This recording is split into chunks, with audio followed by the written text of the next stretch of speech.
and we'll comment on it as time allows. 615-737-9986. And Kathy writes, Matt, I was out of town last week. Did I miss any big news? No, you didn't miss anything, Kathy. Just basically the same old, same old.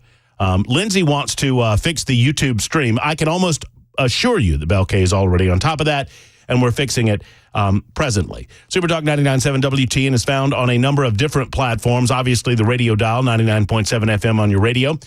From Alabama to Kentucky and all points in between, we're there. You can also find us on your internet streaming platform of your choosing. Wherever you choose to stream news, music, information, conversation, you can stream us by typing in Supertalk 99.7 WTN. Then, of course, there is the television side of things when it's working. Is it working? Yeah. Okay. That's confidence from Headless Bell, who chooses not to participate on the television side of things, but does control it. What's our episode title today? 583. Well, this was actually funnier before I just got really pissed off. But the Matt Murphy Show asks the burning question: what about Bob? Libertarian lunch, noon to 3. Shiskabob. I hope Bob's a new listener to the show. Bob and I he better be, otherwise he's not going to be able to tell when you're wrong. Well, it's true. Bob and I had a great back and forth. Bob, whose name is not Bob told me that his name was Bob because Bob wanted to remain anonymous. Bob was the epitome of what military or bureaucratic intelligence has become, which is holier-than-thou individuals telling you that you subjects, you lemmings, just need to sit down, shut up, and be quiet, and know who the rulers are and who the subjected people are, and learn to know your role. That was Bob on Friday. If you missed it, it was delicious radio. I'll explain it coming up in just a couple of moments. John in Lawrenceburg says, sorry, Matt, but it's Tim's Ford Lake. FYI. John is 3 days late and $2 short. So I thought it was Tim Hortons Lake.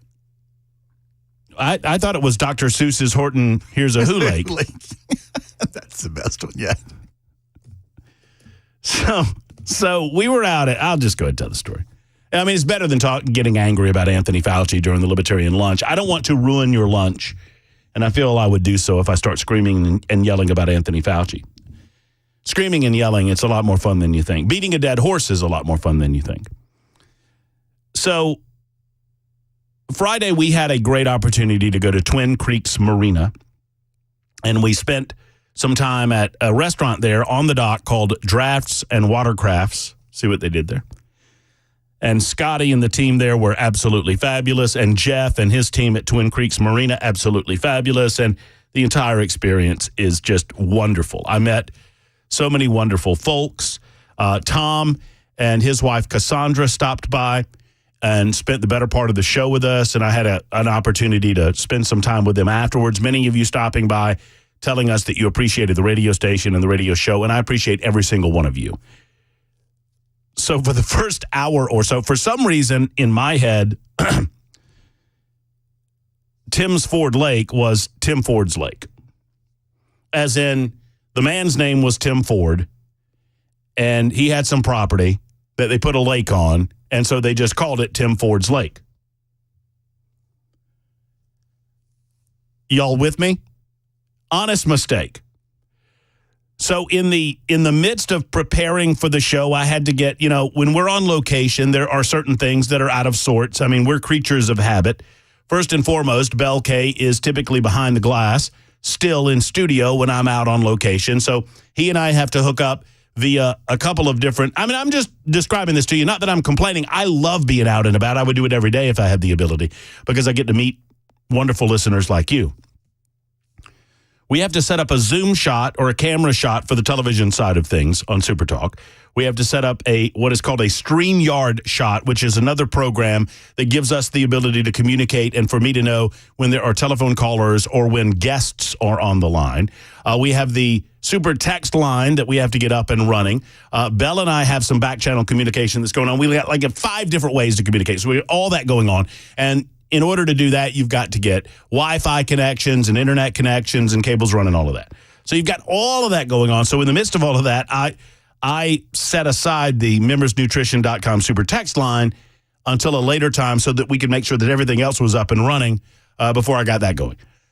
Add all of that to the fact that because we were lacking a camera on site and because of a couple of other limitations, all of this was running off my laptop, every bit of it. And I forgot my cord for my laptop. So I was worried that we were going to run out of power before we ran out of show. Justifies it that this is not excuse making. There was just a lot of things going on. So for the first hour, I erroneously referred to it as, well, first and foremost, I kept calling Twin Creeks Twin Peaks. That's on me. All of this is on me, as a matter of fact. It's all my fault. Secondarily, I continuously referred to Tim's Ford Lake as Tim Ford's Lake. At one point at the latter part of the first hour, I had someone who came up to me. It was during the final break of the first hour of the show, the Libertarian lunchtime hour of the show. And they said to me, "Are you Matt?" And I said, "Why, yes, I am." And they said, "For the love of God, will you stop calling it Tim Ford's Lake? It's Tim's Ford Lake." And I was like, "I am so sorry." And this person said, "I drove all the way from Tullahoma to tell you that." And I said, "Thank you." And we're in like Winchester. We're on the other side of the lake. And I said, "Thank you." And I had several other people make comments about it over the next 10 minutes or so. And then during the 1 o'clock break, where you listen to the ridiculous and nonsensical ABC News, I pull up the membersnutrition.com super text line. And I got to tell you, it was a fun read. Watching the progression from amusement to informational to mild frustration to exasperated to anger, the entire arc taking about 40 minutes. It was amusing. So it started off, "Hey, Murph, hey, buddy, hey, I think you're saying that wrong. It's not Tim Ford's Lake, it's Tim's Ford Lake. Hey, pal, you're saying it wrong." I mean, there's a lot of people doing this. Hey, buddy, you said it wrong again. You might want to, "Hey, Murphy, are you not reading this? Hey, what's your problem, pal? Are you doing this intentionally? We hate you and are never listening again." I'm so sorry. But in my defense, I was wrong. That's my entire defense. In your defense, you have no defense. In my defense, I throw myself on the mercy of the court. I will say this. Tim's Ford Lake is incredible. It's beautiful. You need to go if you've never been. And the people around that community in Winchester and Tullahoma and the surrounding areas are begging me not to tell you any of that because they like the secret that they have south of Nashville. It is a beautiful piece of property, and it's a beautiful area of the world. And if you've never been, you need to go. I also did a little bit of a deep dive. I mean, the Timms family, and it's not apostrophized because the Timms family owned pieces of property where the Ford was.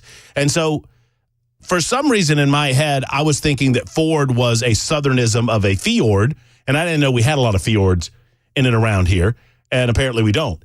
Ford, meaning to like ford a river or to cross a river, was a commonly used term before we had a bunch of bridges around, and people needed to know where the fords on rivers were, especially during the horse and buggy days, because they needed to know where they could cross rivers.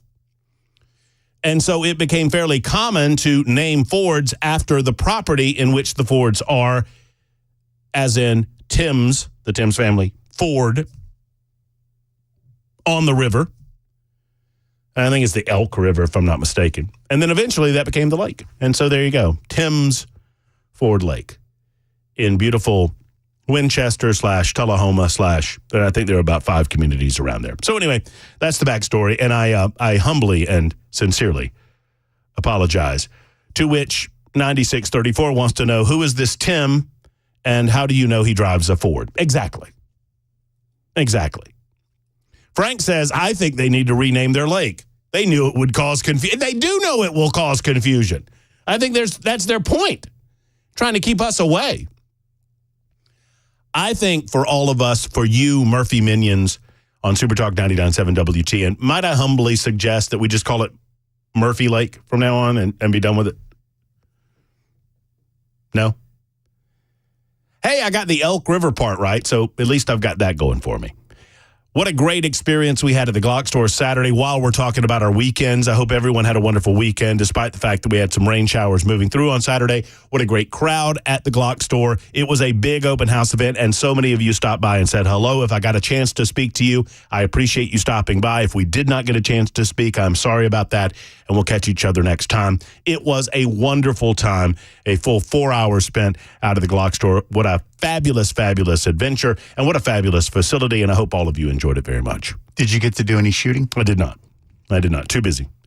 I mean, there were shooting competitions going on in the smaller rooms. The big room was taken up with booths and various spaces for, various organizations and adjacent and affiliated companies and the like. There were a couple of... I met Courtney Johnson. I saw Andy Ogles out there. Andy was out there. Some representative from John Rose was out there. He could not be there. I think Mark Green was slated at some point to come out, and then he had a rep coming out. One way or the other, I saw Jack Johnson out there. A lot of politicians, so everybody held on to their wallets. But I had a chance to see Andy. And look, I'm not afraid of this. And some supporters of these politicians get their panties all in a wad about this stuff. Andy has competition in the Republican primary. That competition is in the form of Courtney Johnson. I've never met Courtney Johnson. Courtney Johnson is one of the few conservative-minded individuals on the Metro Council in the city of Nashville. I have heard Courtney Johnson occasionally on Dan Mandis' show, Nashville's Morning News. I've never had her on our show, but we're going to have her on. She was out. She was greeting people. Seems like a very nice person. Seems like, someone that merits an opportunity to speak to the people of the 5th Congressional District, and we're going to give her that opportunity. We'll give Andy every opportunity as well. I'm not casting aspersions, nor am I picking sides in that race. I believe that politicians get better if they are challenged, certainly within their primaries, because the expectation is once you finish off the primary season, in the state of Tennessee, given the gerrymandering that has gone on, you're essentially done. I don't think that Andy Ogles will see significant opposition in the general election. I do think his opportunity to sharpen his game comes in the primary, and if that's what we're doing, then so be it. There are some people that are all in for Courtney Johnson. I don't know Courtney that well, but I am willing to listen. I'm willing to listen to anyone that will come on this radio show that will speak truth to the audience of Supertalk 99.7 WTN. Iron sharpens iron, as Keith says, and Keith, you're exactly right. 615-737-9986. The Trump fallout, I'm somewhat glad. We were talking with Chris Hand during the break, or during the crossover, about I was out at a beautiful scenic location on a beautiful lake in southern middle Tennessee. And it was difficult to get as frustrated as I normally would have been in the aftermath of the Trump verdict. I'm somewhat happy that I've had a weekend of opportunity to reflect on it. I am almost, after a weekend of reflection, am I saddened at the possibilities of where our judicial system goes from here? Yes. But I think this is a wonderful opportunity for all of us to expose this trial for what it was, and to remind those who were not paying attention, or to remind those that perhaps don't like Donald Trump very much and were paying attention, that are happy about the outcome of the verdict, that this is how countries die. This is how democracies die. Now, anytime we discuss democracy on the Matt Murphy Show, I feel it incumbent upon me to remind you that it is not wrong to call the United States of America a democracy. It isn't.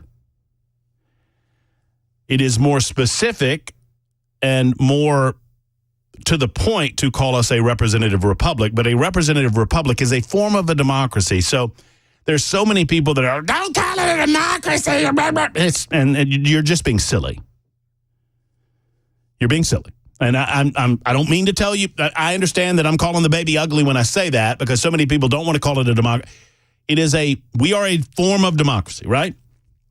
So when I tell you that this is the way democracy dies, I'm talking about broadly any place that believes in the election of elected politicians or political figures, public servants, call them what you will, through the general public to serve and represent them through the general public. You're talking about a form of indirect democracy.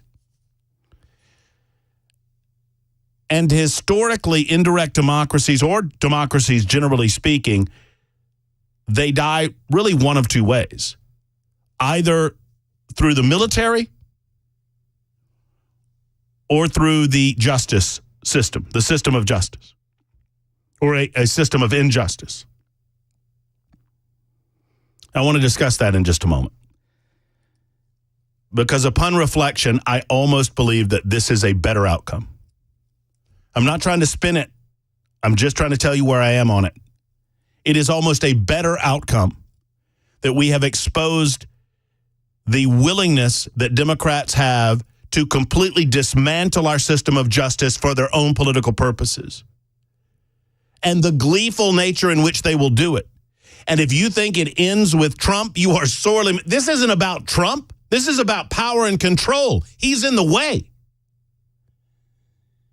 He's in the way. You think a paperwork crime from 7 or 8 or 9 years ago is what they're going after? You're fooling yourself. 1224, Super Talk 99.7 WTN. We'll get to each of you coming up in just a moment as the Libertarian Lunch just gets underway on The Murphy Show.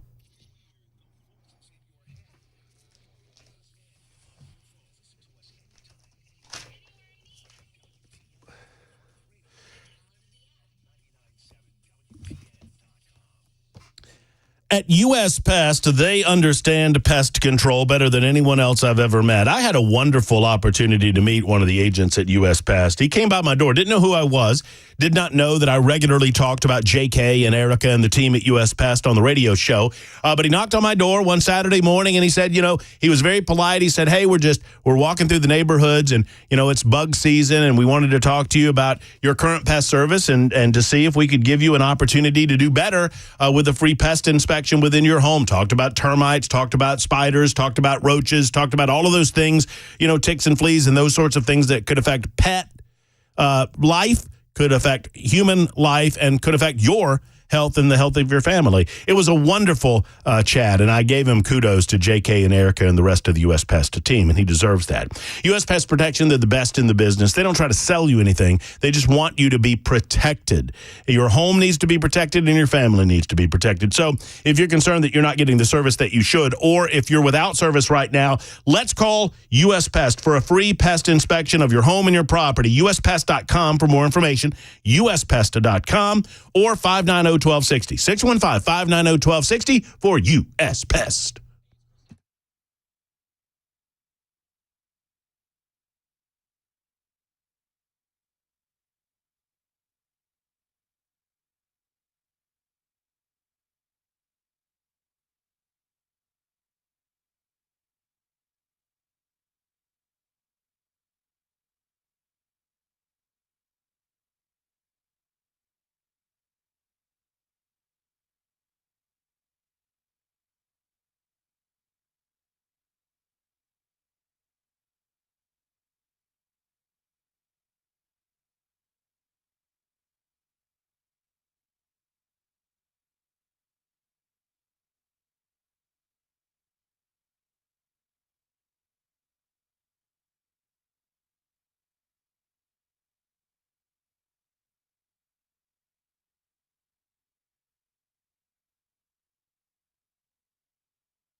Super Talk 99.7 WTN, Matt Murphy. Bel K behind the glass, making sure that everything that comes out of our speakers sounds as good as humanly possible. And you on the telephone lines will have Mac Maury, a.k.a. DTM, back in the house coming up in just a few moments on Super Talk 99.7 WTN. I can move. You don't have to do that. I can move. I mean, all you have to do is tell me to move. I'll move. I mean, is it that? I mean, do you feel like you did something there? I mean, did you make it happen? That's a nice shirt, by the way.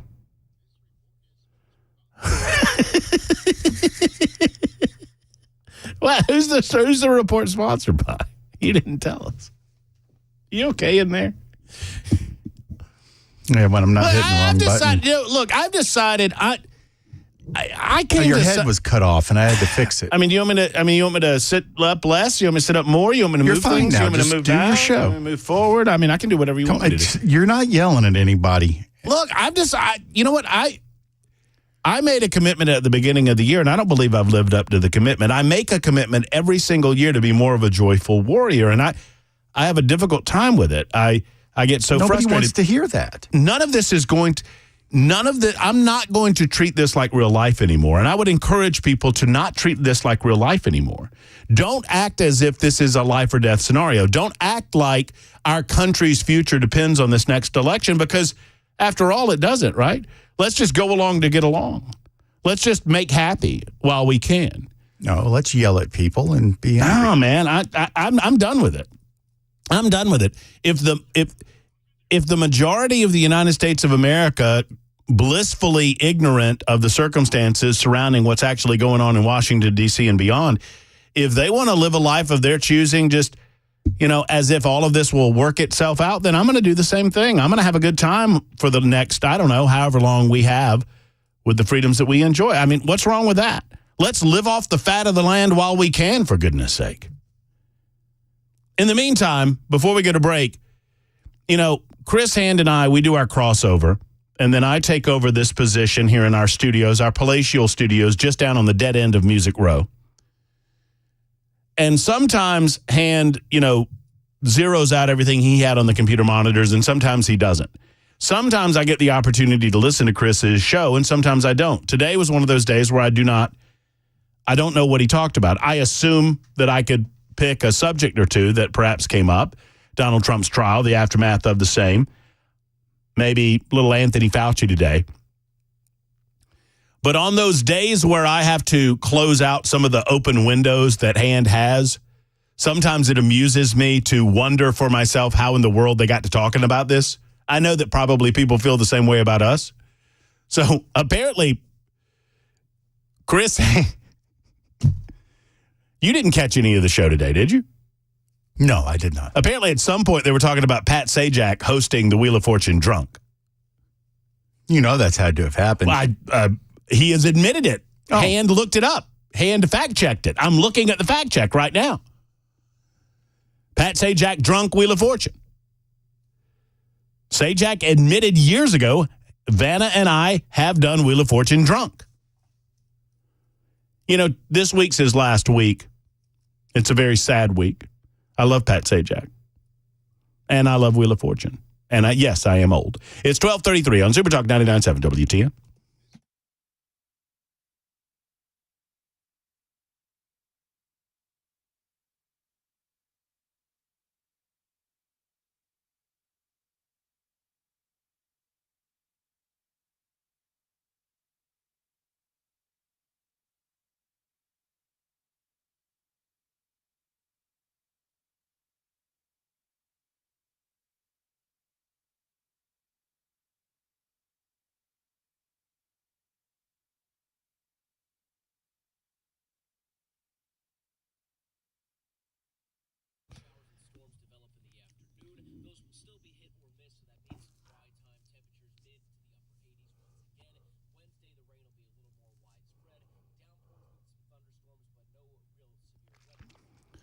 Hey, friends, it's Matt Murphy. The Dr. Gill Center for Back, Neck, and Chronic Pain Relief is located in Franklin, but anywhere that you are within the sound of my voice on the radio, you need to take a trip. If you're in pain right now, I encourage you to make a call, make an appointment, and take a trip to see the Dr. Gill Center for Back, Neck, and Chronic Pain Relief. Why? Because I believe they're the best. I've met Dr. Gill, Dr. Wendy, Dr. Dominic, Dr. V, and the rest of the team at the Dr. Gill Center. I'm a patient of the Dr. Gill Center, and I understand what it's like to wake up in debilitating pain. My lower back pain had gotten such where I had a hard time getting out and about. I had a hard time golfing, and it was frustrating to say the least. Then that led to upper back pain, and I thought they were related. Little did I know that they were not. They were two separate issues that were going on simultaneously. We have corrected the upper neck issue. I don't have that anymore. It was a compression that we decompressed through their spinal decompression techniques that the Dr. Gill Center brought to Middle Tennessee. And now they have the Class 5 laser system, the red light therapy, and so much more to bring to you to help hip pain, elbow pain, knee pain, neck pain, back pain of any sort. They can alleviate it without having to pop pills and without the need for surgery or needles. Let's get this done today, folks. Let's make the appointment that you've thought about at 615-882-4838. 615-882-4838. It's the Dr. Gill Center for Back, Neck, and Chronic Pain Relief. Don't take a pill. Call Dr. Gill.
Super Talk 99.7 WTN.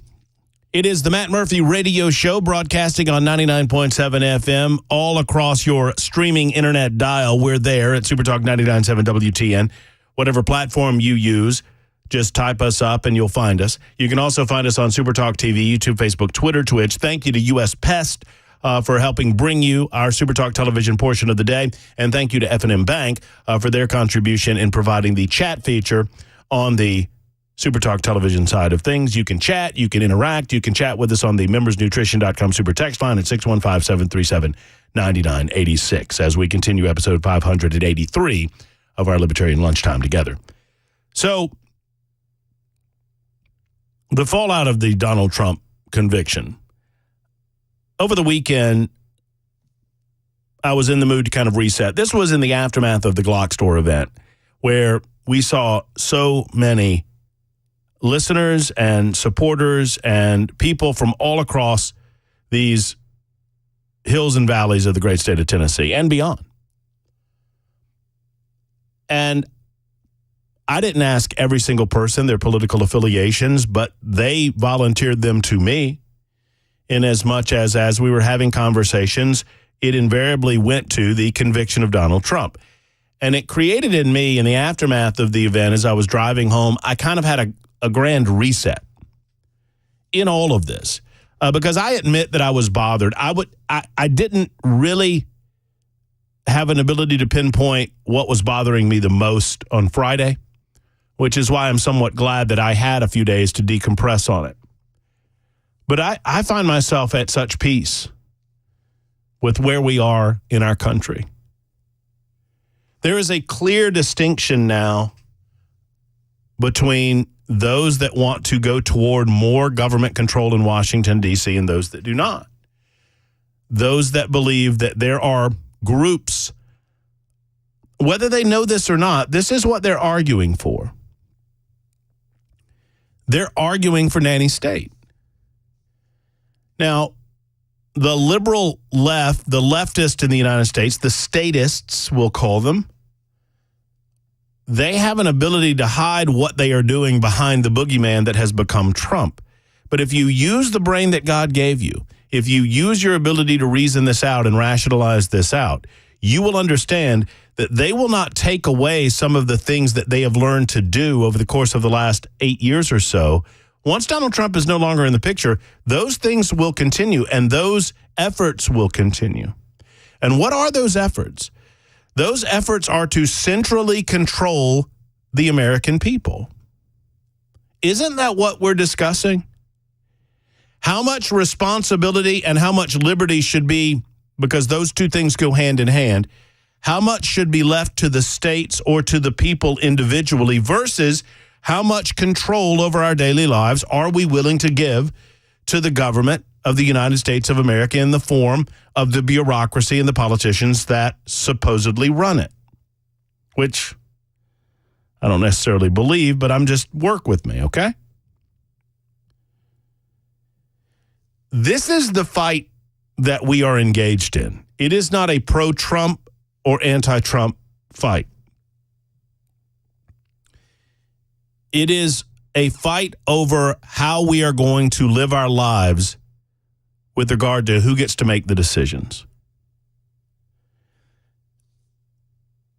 As I was watching some of the Anthony Fauci testimony this morning, I recognized how universal this concept truly is amongst all of these conversations that we have. And Donald Trump is truly not a part of the conversation when it comes to Anthony Fauci, the NIH, the CDC, and these other alphabet soup organizations that attempted to control and ultimately destroy many of our lives and livelihoods during the COVID pandemic era because they insisted that they knew better than the average people that were just trying to get along on their day-to-day activities. And they were being prevented from doing so because the CDC and these other alphabet soups demanded that they comport themselves in a certain manner, in a certain way. And if you did not, you would be fully subjected to the weight of the federal government, the bureaucracy, and the law enforcement arms that they have at their disposal. In other words, what I would suggest to you that COVID and COVID-19, and I don't pretend that Donald Trump made all of the right decisions during that because I think he was caught a little bit flat-footed as the rest of us were. He was in the midst of fighting a battle over ultimate control against the bureaucracy at the time that COVID came up. So he was fighting these establishment bureaucracies that believe that they act exterior to the Constitution of the United States of America. He was in the midst of fighting the NSAs and the FBIs and these other intelligence agencies that Bob on Friday told me that I'm not allowed to talk about because I don't know what I'm talking about. Well, tell me what I'm wrong on. I'm not talking to you. I'm not telling you that information. Wait. So you're telling me I'm not allowed to speak about the FBI because I don't know what I'm talking about, and I ask you to inform me about what I should be talking about, and you tell me that I don't need to know because what? I don't belong? That's the attitude of Bob represented, I don't know who this dude is, but he represented the attitude of the federal government better than I ever could. You just do what you're told. You do it because we tell you to do what you're told. And when we tell you to change what you're doing and do something different, you don't question that either. You don't ask questions. You don't ask why. And it occurred to me as I was reflecting on this and I was reflecting on the Trump verdict, the political left, they are telling us to accept what the government does to us without any questions. They are truly treating us like children. They believe that not only should you do what the government tells you to do and do not question their motivations or their rationale, but you do so in a way where not only should you act compliant, but you better be happy about it. Now, this is not to say that this has gone to the states necessarily, because some states are better than others. And certainly, this is not being accepted by the people of the South, I would suggest. But there are broad swaths of the United States of America that have bought into it. Now, some of them are useful idiots in as much as they just buy into this concept that Donald Trump is the evil, that those that want you to believe that he's evil have suggested that he is. Donald Trump is a tool for them. He is a symbol for many of us, and he's a tool for them. And in that way, the rules of normal political behavior don't really apply to him. And here's what I mean. The leftists are regularly amazed, have been regularly amazed over the last 8 years that they can't get to Trump by any conventional means.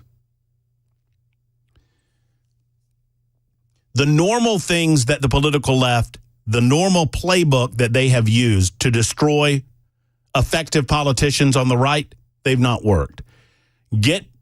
Typically, I mean, the playbook is pretty simple for these people. Take what they say and what they believe out of context, mischaracterize it, and use the power of emotional garbage in order to destroy them, i.e., they want the Handmaid's Tale for women because they're pro-life, or they want to subjugate women and put them back into the kitchen, or they want to kill gay people, or all this nonsense. And if that doesn't work for typical conservative politician, they then move on to the politics of personal assassination or personal character assassination, which they also did with Donald Trump.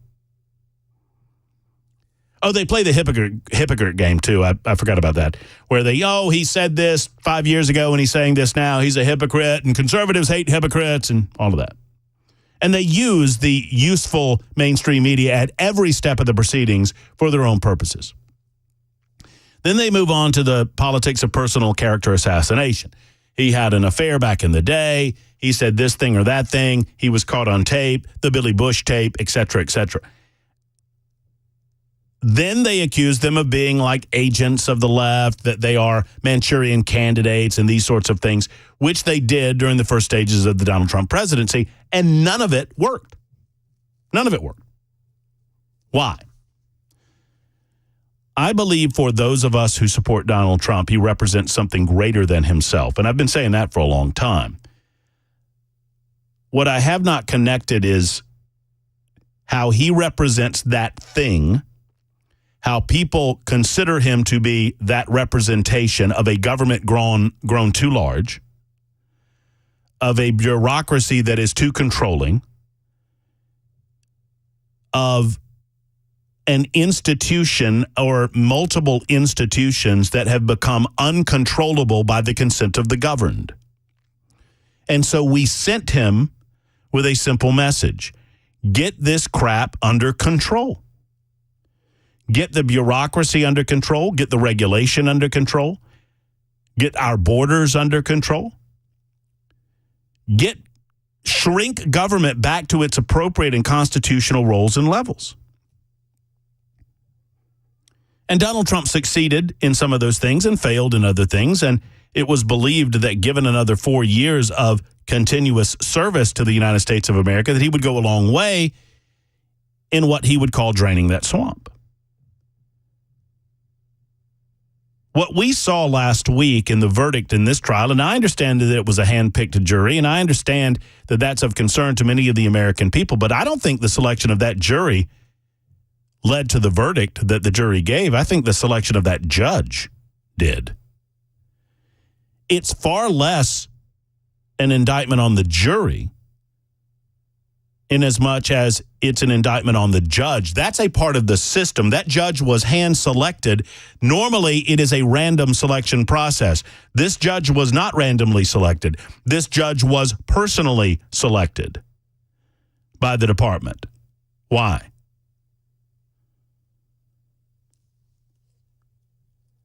Because the political left looks at Trump ultimately in the same way. And they consider him useful toward their purposes because they can create in him a boogeyman that avoids the real issue. The real issue is not the boogeyman Donald Trump. The real issue is the boogeyman in Washington, D.C., in the form of the bureaucracy, which is a lot more difficult to define.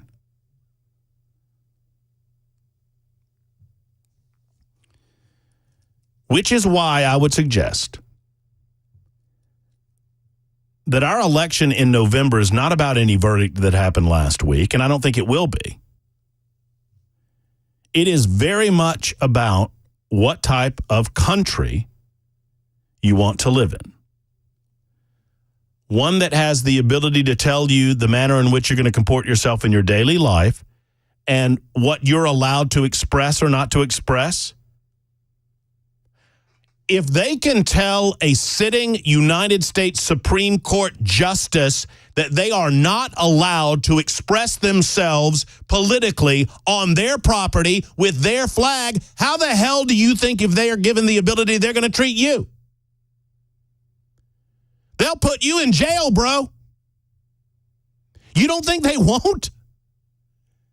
The political left, the government bureaucracy that runs them, they have demanded that no less than three sitting Supreme Court justices recuse themselves from our American constitutional process because of their political viewpoints or because of the political viewpoints of their family members. You don't think they'll do that to you? I believe it is a choice between freedom and control. And so I come to this conclusion, and I know I have to wrap up, Belle. This finishes my rant, and you can tell me if it made any sense or not. 615-737-9986. All of us have been asking on talk radio circles, in podcast circles, on social media websites, etc., what this verdict will mean. Will this mean less voters for Donald Trump, more? I don't think this verdict will have one bit of impact on November. I don't. I think it will fade into obscurity in the same way that Billy Bush has, in the same way that Stormy Daniels did, in the same way that Russian collusion did, in the same way that Ukrainian impeachment did.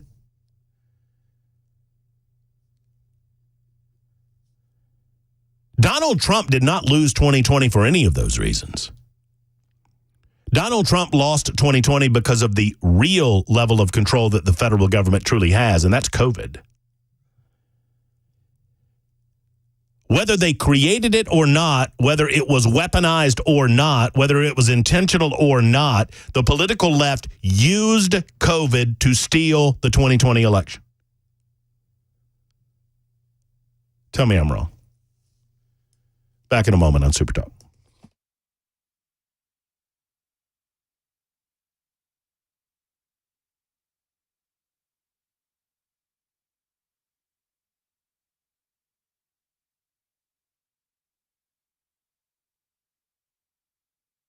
Hello, friends. Matt Murphy here for Craft Body Scan. Craft Body Scan is the one-stop shop for all things ailments or problems or issues or concerns that you might have in the interior of your body. And I am so proud to be a spokesperson for Craft Body Scan and everything that they mean for our community. They've been here for almost 2 years now. And I want you to go by. If you've not stopped, imagine a world where issues inside of your body are caught long before they are permanent or, God forbid, fatal. Well, there was a time when a diagnosis of, for example, colon cancer was a very scary thing, because if you felt it, then it was often in the latter stages. Well, now we know that a colonoscopy can catch those things in the beginning stages. Now I want you to apply that same logic and that forethought to Craft Body Scan and the incredible CT scan technology that they have going on at their facility. If you go over to craftbodyscan.com, you can see that wonderful technology. You can see the heart and lung scan at a low cost for you. You can bring a friend, and you can get two ultimately for the price of one. 615-436-1000. That's 615-436-1000. Or schedule your scan today at craftbodyscan.com. Do this. I've done a full body scan. I encourage you to do it as well,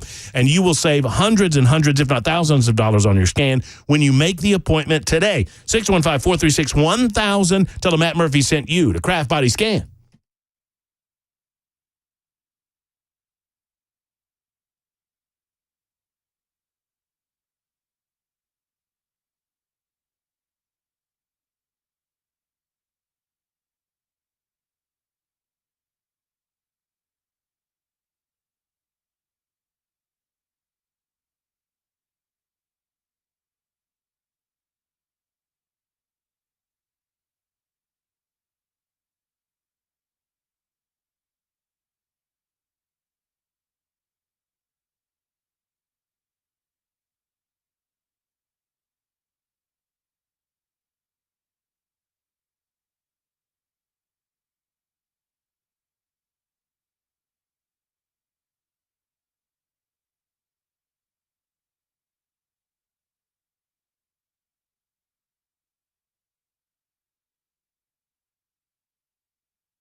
Hello, check 1 2. I just turned on the host mic from the mixer.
All right, here we are. Here we go. It's the Matt Murphy Radio Show, Super Talk 99.7 WTN. Pleased to have you with us. Thank you so much. It's episode 583 of our proceedings. It's also LFT 93, baby. Locks for Trump 93. Lawmakers on Capitol Hill grilling Anthony Fauci on his response to COVID and on the changing stories that we've had over these many years in the aftermath of COVID-19 that ruined, destroyed so many lives needlessly. We can continue to talk about that. I'm trying to keep a calm demeanor today. I'm trying to remain a joyful warrior today. So it's difficult for me to talk about Anthony Fauci because, frankly, Anthony Fauci deserves to be in jail. I believe the manner in which the NIH and the CDC responded to COVID-19 resulted in people losing their lives. I believe that because of the way that we reacted upon learning that it was a bat meat problem from way over there in Wuhan, China. That's what we were told. Wuhan, China, bat meat problem, watch yourselves. And then as Donald Trump took the thing seriously and decided to shut flight from China down, the Democrats, they howled and protested that Donald Trump was being xenophobic. He was being xenophobic in directing us to the origins of the virus itself. And the NIH, the National Institutes of Health, and the CDC, the Centers for Disease Control, they remained silent in their defense of Donald Trump. They should have come out and defended him for stopping those flights. They did not. Secondarily and more nefariously, they were way too busy not worried about the American public, not worried about what might happen to us over the intentional or unintentional release of this virus from a lab in Wuhan, a virus lab that we ultimately were funding.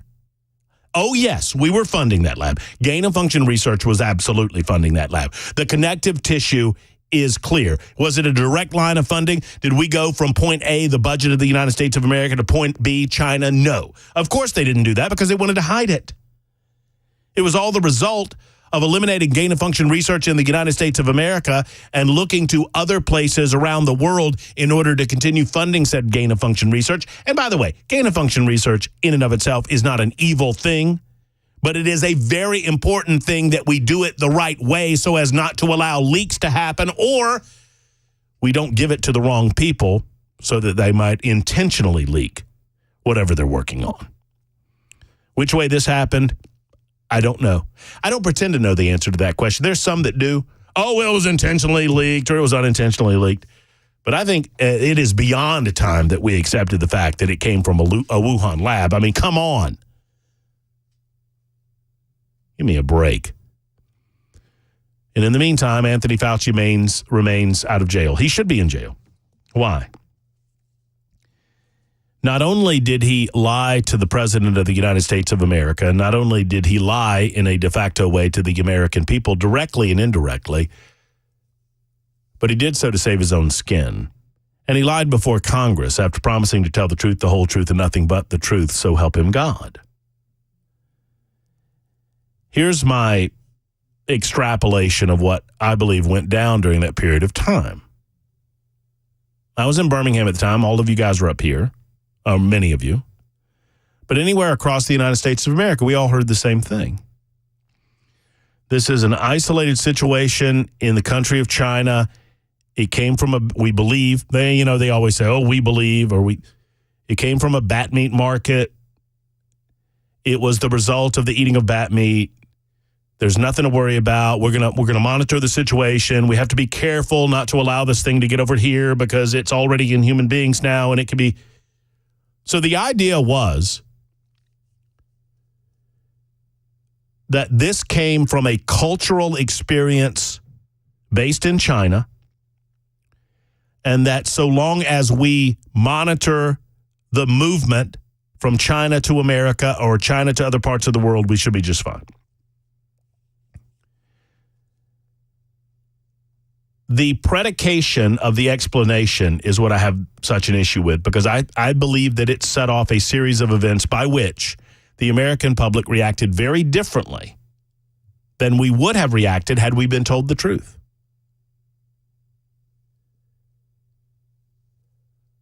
Point is this. If Anthony Fauci, instead of being worried about covering his butt at the National Institutes of Health and covering his butt at the Centers for Disease Control, because they didn't want it to get out that the American government was partially involved in that virus lab,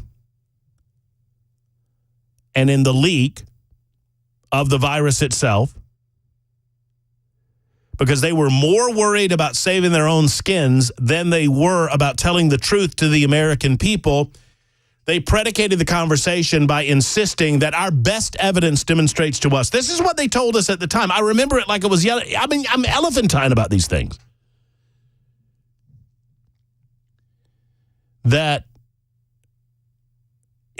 our best evidence indicates that it came from a wet market in Wuhan, China. And at the time, they refused to tell us that there was a virology lab there. Y'all remember this? At first it was in Wuhan. This is a town in China. And, there's a wet meat market there. And we believe, they sell these exotic items, and they sold the bat meat and the bat meat, and then it's our best evidence is that the bat meat came from the bat meat. And so, as a no fear, just don't eat bat meat. Don't eat bat meat. You'll be fine.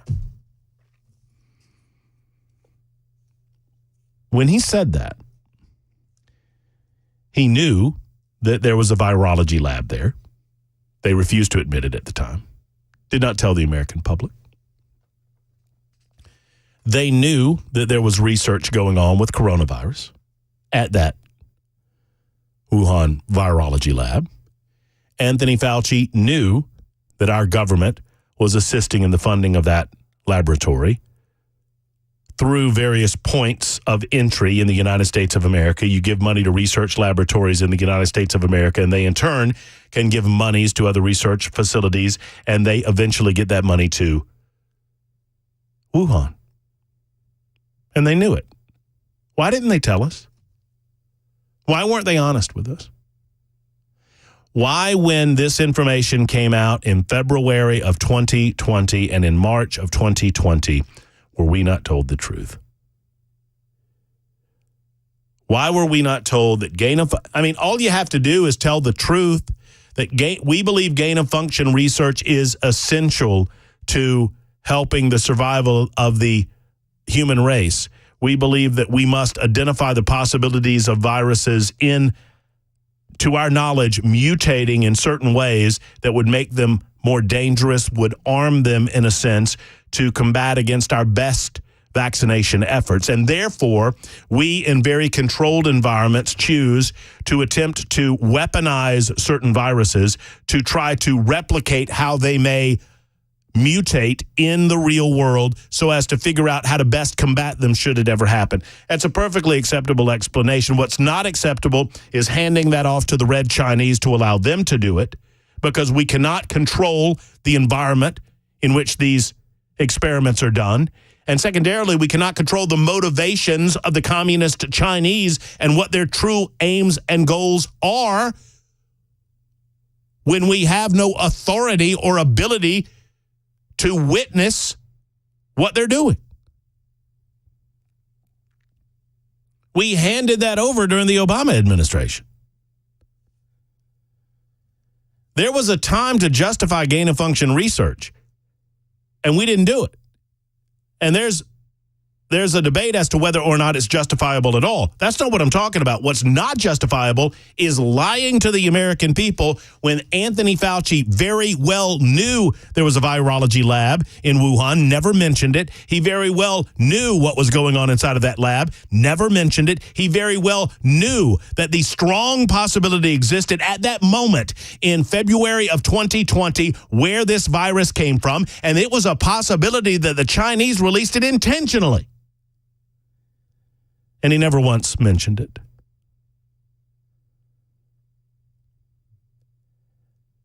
And then before you know it, before we ever got to the truth about any of it, before we could even raise our hands to ask the question, we began a process by which the federal government of the United States of America decided to issue all of these edicts and rules and conducts of behavior that had nothing to do with viral control.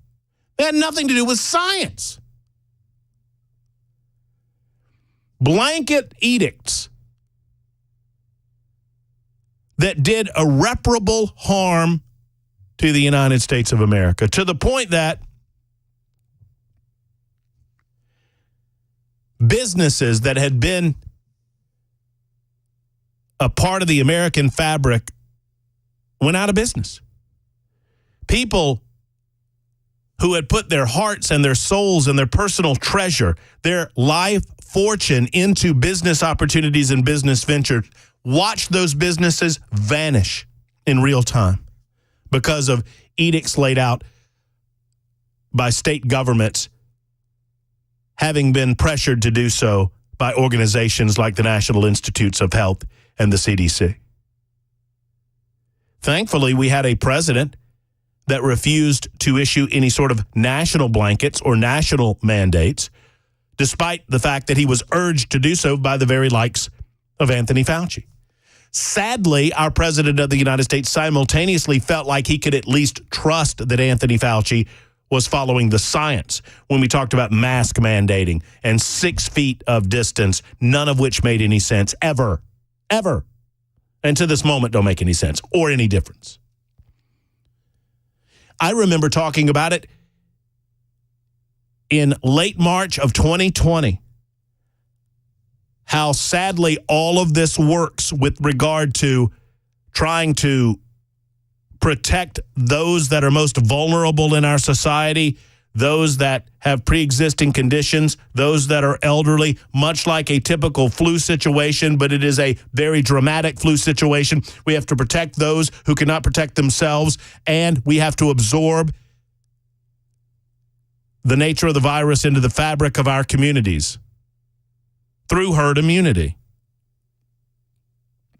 allowing the strongest of these to become naturally immunized from the virus itself to the point that we reach that said herd immunity. We didn't do that. We refused to do it. Anthony Fauci refused to do it, lying to the American people all the way. Instead, they chose to take the tactic of human behavioral control. And in doing so, they began a series of events, I believe, ultimately designed to see how far we would allow them to go. You've got to wear a mask. You've got to stay 6 feet apart from one another. You have to shut down your businesses. You have to stay at home for the rest of eternity. You'll do it, and you'll do it because we said it's best for you. No, you're not allowed to go to that beach. No, you're not allowed to surf on that surfboard. You have to watch your family die through a window.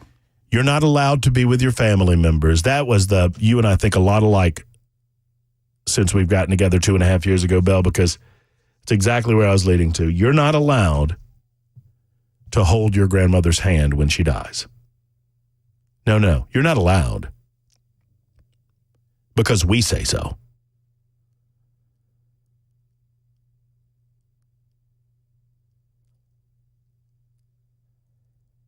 I am not suggesting that I understand the intricacies and the ins and outs of all of the science on this. But I promise you, I understand when the interest moves away from science and moves towards psychological behavioral control. And that's what happened. That's what happened.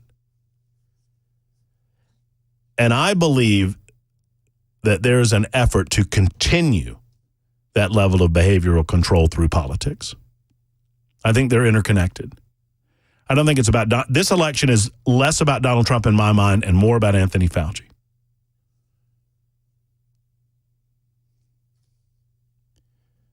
"18 minutes after the hour, David's in Goodlettsville. David, thank you. You're first up today. How are you, sir? I'm doing very good. How about you? I'm well. Awesome. Yeah, me too. I love the show. I just wanted to say there was a quote from Anthony Fauci on the 11th of January, 2017, where he says, "There is no doubt that Donald Trump will face a surprise outbreak during his presidency." So how would he have known that unless he was single-handedly running the Wuhan lab? And, a lot of people say this could be a conspiracy theory, but biological warfare was something always predicted, even by Nixon and Reagan and the Democratic presidents coronavirus again after World War II, and then China would be at the helm to make something like that a reality. So that's my 2 cents on Fauci. Well, no, David, we had a little bit of a phone breakup there, but I think I've got the spirit of what you're saying. You're right. I mean, Anthony Fauci said a lot of things about a lot of things over the years. Sadly, he has been known in public. And was he the most well-paid public government official, federal government official in the United States of America? He's been around. I mean, he absolutely botched the AIDS epidemic in the 1980s and sadly was rewarded for doing so. So he's well on record about any number of things. I understand what you're saying about some of the commentary, and I've said same. They explain it away. I'm not saying I agree. They explain it away by saying, well, he was just predicting that there would be another outbreak in the future. There always is. I mean, if you look at bird flu and swine flu and this thing and that thing and this coronavirus and that coronavirus, there's always something that comes up. SARS-1, SARS-2, yeah. They would suggest, and once again, I'm not saying I agree with it. I don't know what I believe in that regard. That he was speaking generally and broadly, not specifically about a certain thing to happen. Sadly, because he has absolutely positively, I'll say this, David, this is where we agree. I don't know that I'd go that far, but I'll say this. He's absolutely positively destroyed any credibility he would ever have with me or anyone else that's been monitoring this situation based on the number of times that he lied in 2020 to the American people who were struggling and searching for answers and truth. I don't begrudge, and a lot of people want to go back and point fingers. I don't begrudge people for being confused. I said at the time in April of 2020 and May of 2020, it's okay to be confused. It's okay to be unsure. We haven't gone through something like this. We need to figure it out, and we need to find people that understand the nuance of what's going on, that are willing to tell us the truth. Sadly, what I didn't know at the time is that we were already being lied to by those same people that we would look to for truth. And anyone that tried to break through it, anyone that tried to deliver a different opinion about whatever set of circumstances we were looking at, anyone that wanted to suggest that we go a different way in terms of how we handle this, I remember that I was shut down. In part, discussing herd immunity and the ability of the American people and the people of the world truly to get beyond this by subdividing categories of people, by making sure that we protect those that cannot withstand the virus itself, by finding those that can and allowing them to be infected with it, because it's going to happen one way or the other, so that they can create immunity amongst the population of the world and eventually extend said immunity beyond their circles, and to tamp the virus itself down while protecting those who can't protect themselves. Sadly, that didn't happen that way. And it lingered. And it festered. And the level of mistrust that we have in basic institutions, there was a time where I understood that while it was a government installation, that you could kind of basically believe in certain statistical analysis and data from the Centers for Disease Control.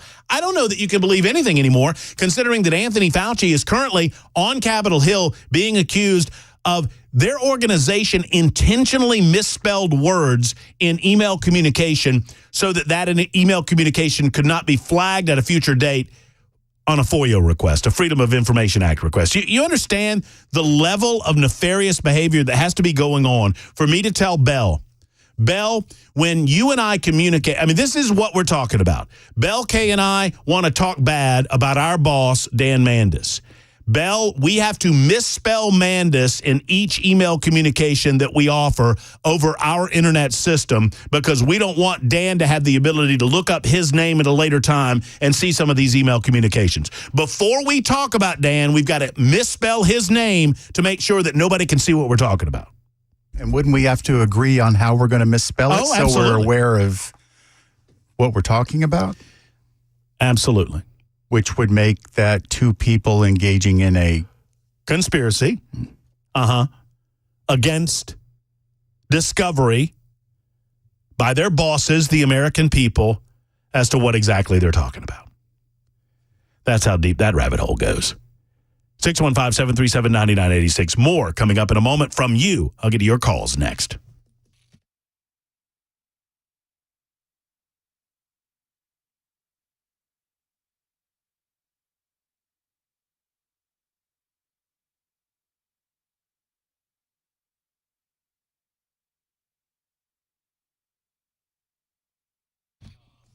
Hey, friends, it's Matt Murphy. One thing we can all agree on, you need to get the good spices in order to up your food game.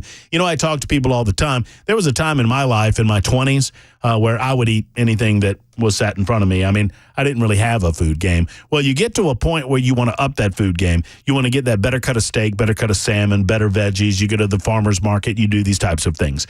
Well, when you're up in the food game, if you're not up in the spice game simultaneous to that, then you're not doing it the right way, might I humbly suggest. Savory Spice is certainly the right way. They are the tip-top, the creme de la creme when it comes to spices in our community. I had someone mention Savory Spice to me over the weekend when I was out and about. They said, man, you tell me about that thing, and I went in there, and I could not believe the variety that they have. I mean, they have all manner of spices. Any dish you want to prepare, they have the spices for that dish, and they'll get it done. Any culinary delight that you want to prepare in your kitchen, they can help you. And if you are not familiar with a kitchen, if you're just getting started in that regard, Holly and David and their team, they can also assist you there. They have the Spice and Easy meals that make it as easy as possible for you to make that delicious meal for yourself and for your family. Savory Spice. Go by today. 2 locations, L&L Markets, one in Nashville off Charlotte Pike, the other's in Franklin, just off the square next to Gray's Pharmacy. Tell them Matt Murphy sent you to the one and only, the locally owned Savory Spice.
Super Talk 99.7 WTN 128, almost 129. We continue on the Matt Murphy Show.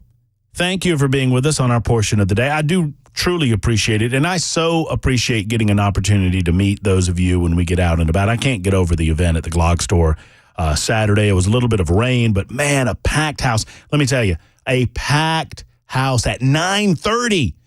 30 minutes before the event was to start, and it just kept going throughout the entirety of the event. And we thank all of you for stopping by and saying hello as you were able. I also appreciate all of you being on the phones. We're talking Anthony Fauci and his testimony this morning before an assembled committee on Capitol Hill. Gary, you are next up in Springfield. Gary, thank you for the call. What's your thought? Thank you for having me. Listen, it gets a little too frustrating. First off, I watched the Congress today, and the Democrats call Fauci a hero, whatever. Green, she went off on him. It was wonderful to watch. But here it is. As a retired military guy, and I know something about nuclear, biological, chemical warfare, the only reason you do gain of function for anything, anthrax, I don't care what it is, when you're dealing with viruses, is it's a bioweapon. It's a military lab, and it's bioweapon. Can you and I talk for a second? Can you and I talk? Because I understand your frustration. I share it. I also understand why in the scientific community, when you're dealing with viruses, and I'm not saying I agree with it or not, but I also understand why you would try to anticipate. I mean, it's what we do with the flu every year, right? Like trying to anticipate annual flu vaccine is an effort in gain of function. I don't mean to pick nits, but that's essentially what flu vaccines are. They try to anticipate what type of flu we're going to have on an annual basis because it's constantly mutating. So there is a purpose for it, but I don't believe that the Chinese were using it for its proper purpose. I think they were trying to weaponize chemical agents against the American people. That's what I think. Bioagents. Mm-hmm. That's what I believe. Mm-hmm. That's what. It's a military lab. We're supposed to trust the Chinese. Amazing. And as far as that goes, in mRNA, whatever we came up with, is not a true vaccine to begin with. It's in what got out did kill 6 million people, not counting the people who are dying, it seems, every week in their 30s and 20s for heart failure because of what we had to do to counter it. I mean, if you take a mild version of the flu and you put it in somebody, you already alert the antibodies to the flu. And that is a mild form of gaining over the function of that flu. But when you start engineering change, then you don't know the outcome on the other end. Well, I've got to leave it there because I'm late, but I agree with you there, Gary. Kevin and Tony and Carrie and Derek, we'll get to you momentarily. We have other subject matters to talk about. The Biden DOJ is lying about why they will not release the Joe Biden, her audio. We're going to talk about that. Americans continue to migrate to the South. We're going to discuss that, and we'll continue our Anthony Fauci discussion based on his testimony before a congressional hearing this morning on Capitol Hill. It's 1:32 on Super Talk.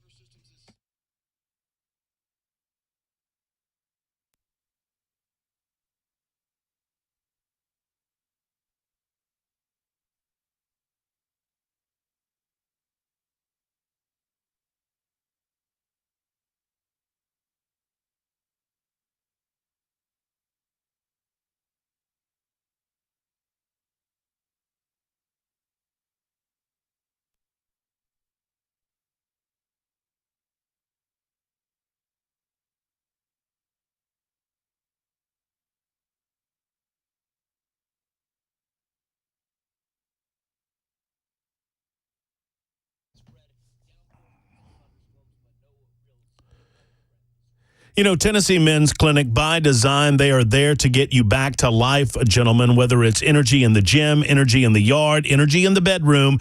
They're designed to get you back to that energetic lifestyle that you've come to know and believe in. Now, if you have lost it over the last year or several years, and wherever you're losing it, the urologist at Tennessee Men's Clinic, they want to talk with you. Schedule an appointment today. Doesn't cost you an arm and a leg. You get in there.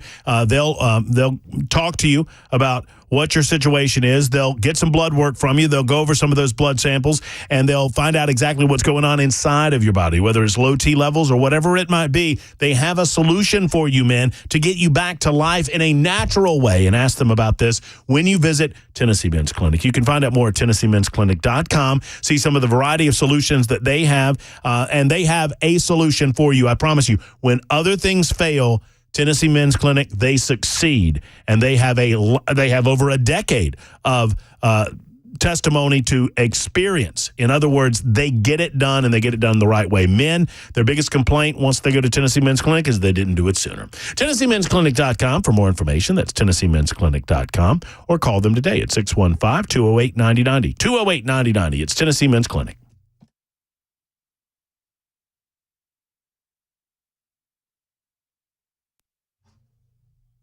All right, you ready?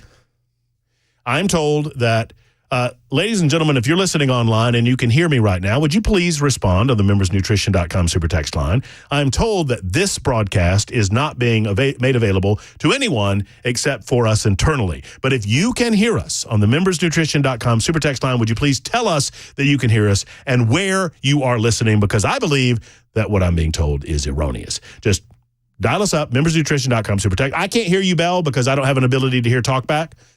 So I can't hear you. Wait. Hold on. All right, go ahead. I can hear you now. Okay, they can hear me. I don't think you're supposed to put anything on. You're not supposed to turn anything on.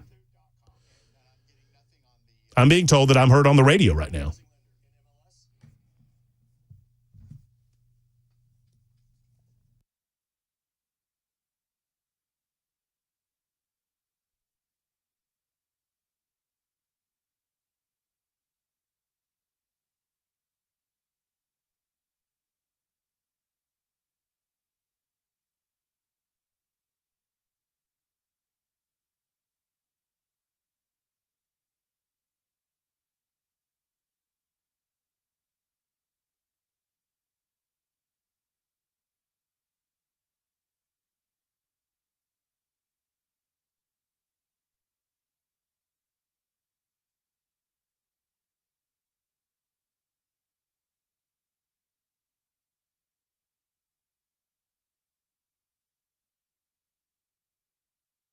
Turning that on.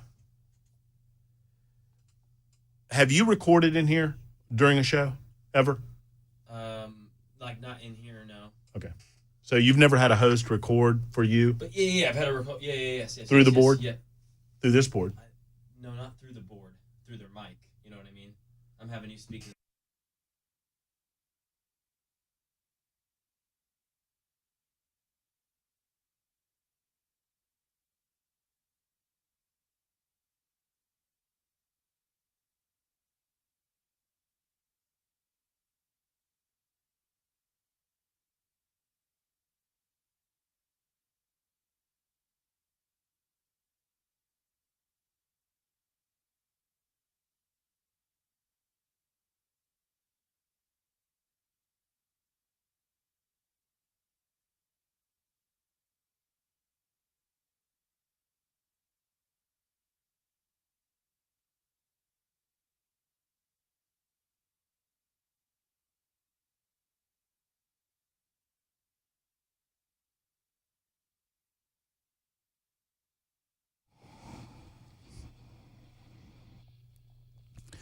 Super Talk 99.7 WTN. My apologies to those of you who were listening to us walk through some of these things during the break. We're trying to get something accomplished, and sadly, we're having difficulty doing that. I apologize.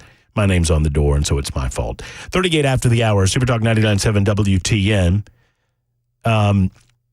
Anthony Fauci and the ridiculous commentary. He takes no responsibility, takes no blame, has changed his story, now claims that he doesn't know where the 6 feet separation ruling came from.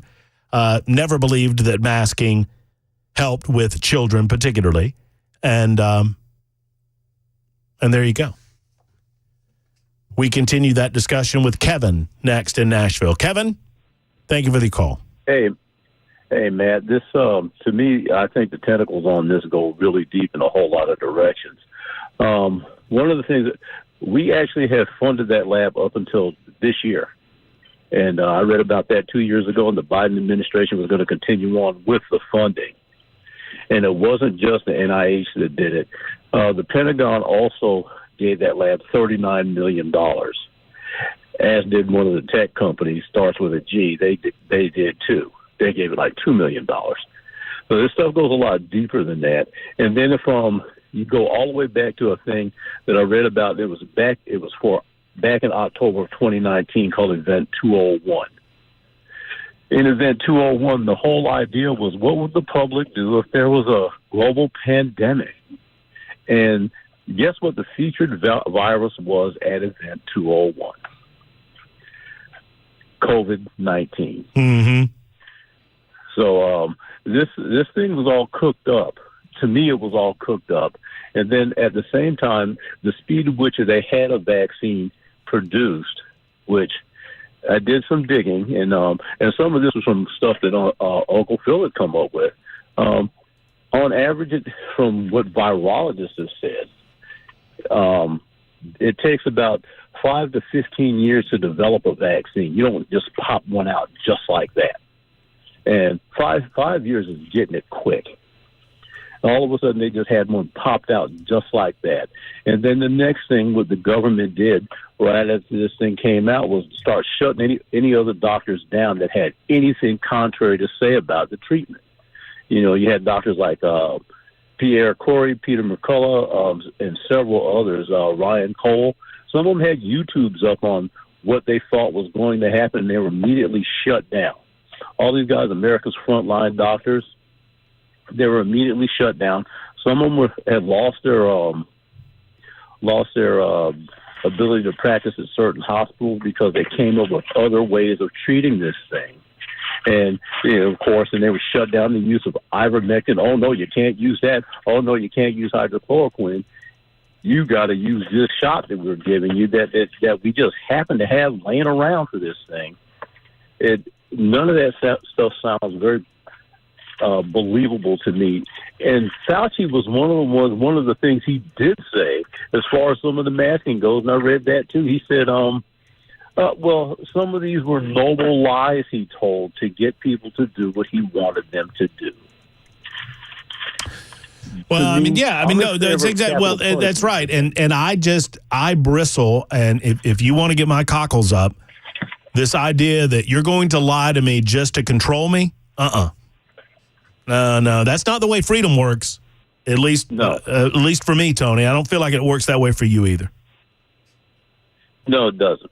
It doesn't. Don't tell me low lies. Give me the truth and let me know what I'm dealing with, or at least where people can make decisions. Do I want this thing or not?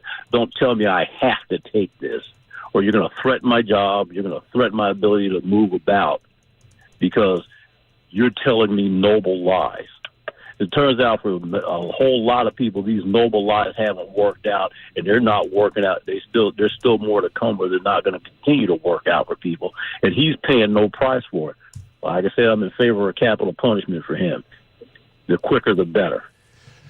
Well, he certainly deserves to be in jail. Anthony Fauci has lied enough to the American people that I consider it a jailable offense. Thank you for the call. I appreciate you. I think I called you Tony earlier, and I don't think it was Tony. I think it was another call.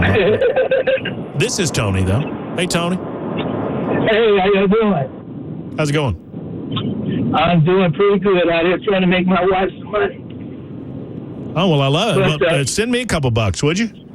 I'm a sharing kind of person. I'm going to say something here that I know you can't say on the radio, but I'm going to say it for you. And I hope you don't cut me off, because it might sound just a little bit out of left field, but I promise you it's not. I can't believe that people haven't connected the dots and put the dots together. We are at war, and Dr. Fauci and Democrats are participants in this war. And let me tell you how. They wanted Hillary in there. If Hillary had got in there, this thing would have been a whole lot bigger and a whole lot worse.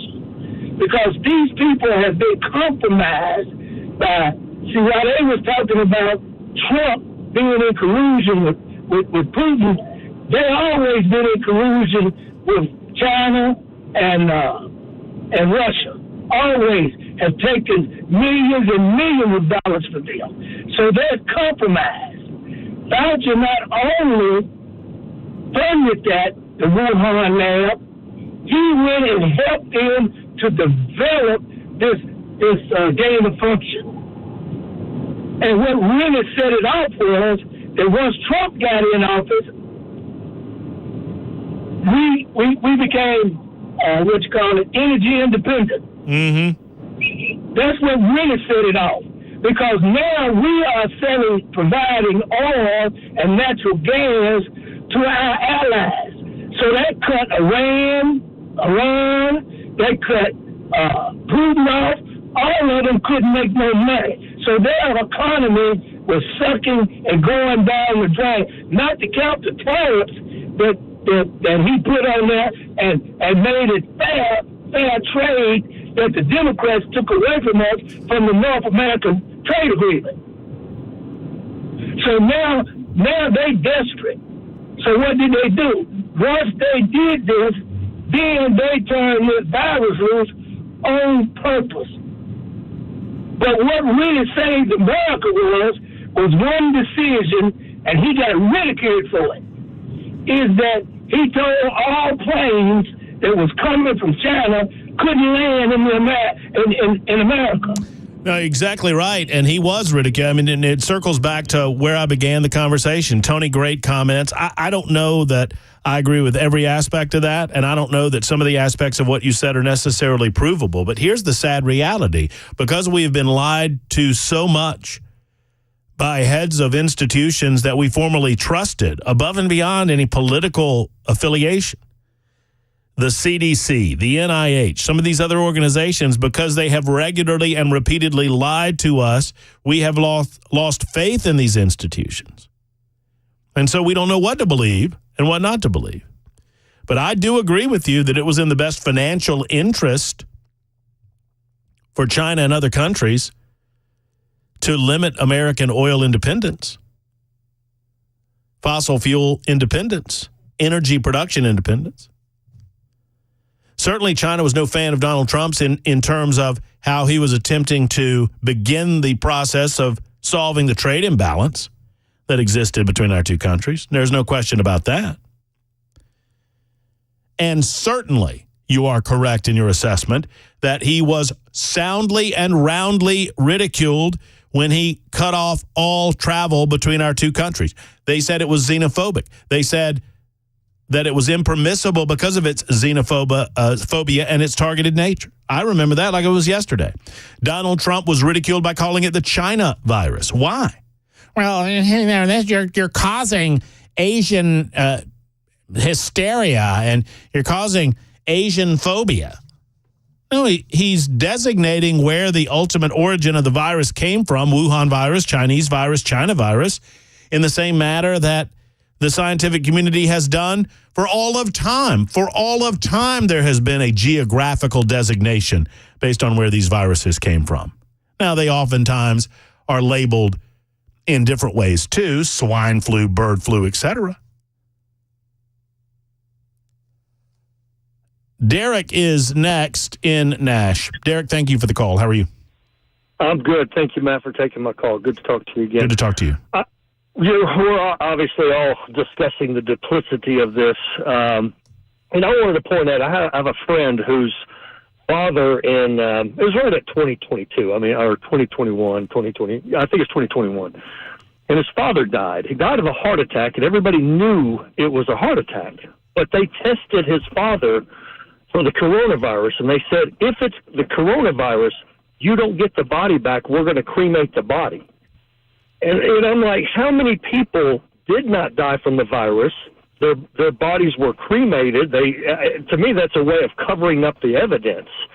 But, there's so many people that, quote unquote, died from the virus, but we know they didn't die from the virus. But if all they did was say it was the virus and then they cremated the body, then you have permanently muddied the waters when it comes to the scientific, calculus of who actually died from it and who didn't. And I think it's just even further evidence that they were trying to, create or just at least cover it up, by because you can't catch a disease from a dead body, but they still felt the need to dispose of these bodies and get rid of them. You know what I mean? Well, it was, and I remember the debate was going on, maybe not in 2020, but certainly by 2021, late in 2020, leading up to the election cycle, I guess it was, August, September, October, there were many questions about whether or not individuals were dying from or with COVID, right? And the feeling was generally accepted now that the body count was being elevated to make Donald Trump look worse in terms of his handling in the United States of America of this situation. In other words, if, Derek, I died from an automobile, in some cases, in the most ridiculous of cases, if I died from an automobile accident and I had COVID at the time, then I was cataloged as dying from COVID. Right. As opposed to dying from an automobile accident and I just happened to have COVID at the time that I died. Yeah. Yeah. And obviously that had to be on purpose to skewer the numbers. Oh, no, I think no question. In this case, we went away from science altogether because that's not how science No, I don't know that they'll, you know what, I don't pretend, and thank you, Derek, COVID-19 ended up being a new mutation, a man-made mutation of, I'm not trying to oversimplify, but this is my assessment, okay? A man-made, very serious mutation of the flu. The flu kills people every year. Most of those people are elderly, infirm, or have pre-existing conditions. This was the flu on steroids, on man-made steroids. It was the Barry Bonds of the flu. You like that? I was hoping Maury was listening. I would get a reaction out of him. I thought that was a good analogy. And so it attacked even more of the elderly. It attacked even more of the infirm. And yes, it got to seemingly able-bodied people, and it got to them even more harshly. My experience with COVID-19 on a personal level, it was like a very bad case of the flu. But it was man-made. Sadly, I don't know that we can ever ascertain the real numbers and the real severity of COVID-19 because it was so politicized at the time, and the numbers were so inflated at the time that I don't know that we can ever pack that toothpaste back in that tube to the point where we'll ever get a good assessment. Now, those of you that say COVID-19 didn't exist, and there are some out there, it was all concocted, it was just a natural byproduct of influenza or whatever. I don't believe that for a minute. I also do not believe for a minute that it occurred naturally. It was the natural consequence of what happens when man starts screwing around with Mother Nature in a laboratory and either intentionally or unintentionally releases that screwing around. 52, one way or the other, can we agree on this? Anthony Fauci needs to be in jail for the lies that he told the world. 52 after the hour.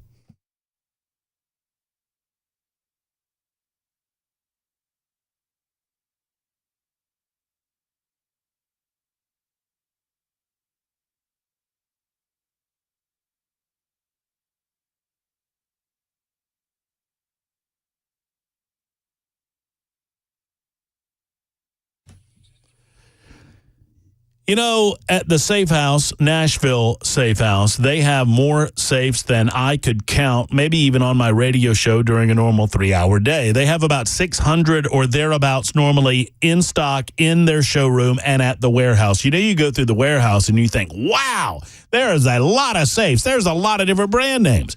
Browning and Fort Knox and Rhino, and the list goes on and on and on. Every style, every shape, every size for your need, whether it's a gun safe, a corporate safe, a jewelry safe. They have tornado shelters, all available for you in the beautiful showroom on 4th Avenue South.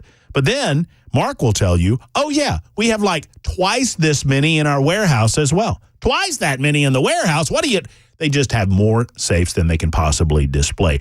That means that they have the safe right for you. They have it at a lower cost than other guys. They're going to have professional deliverers deliver it from Nashville Safe House to your door. They don't go through third parties with that because you don't know who you can trust nowadays.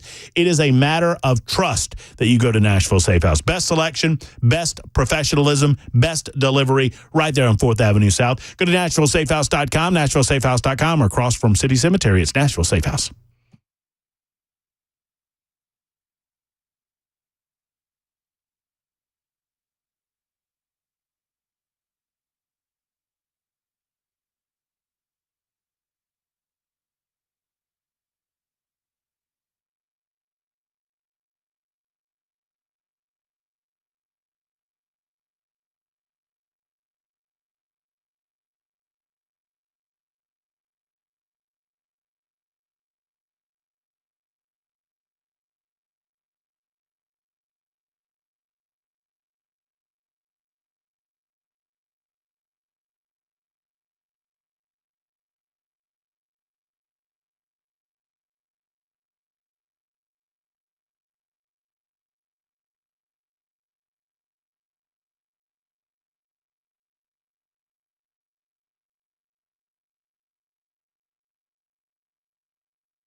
2 o'clock, I'm Mac Morey here with your top stories. Right now, 80 degrees on Music Row. We got a complete weather forecast in just a couple of minutes.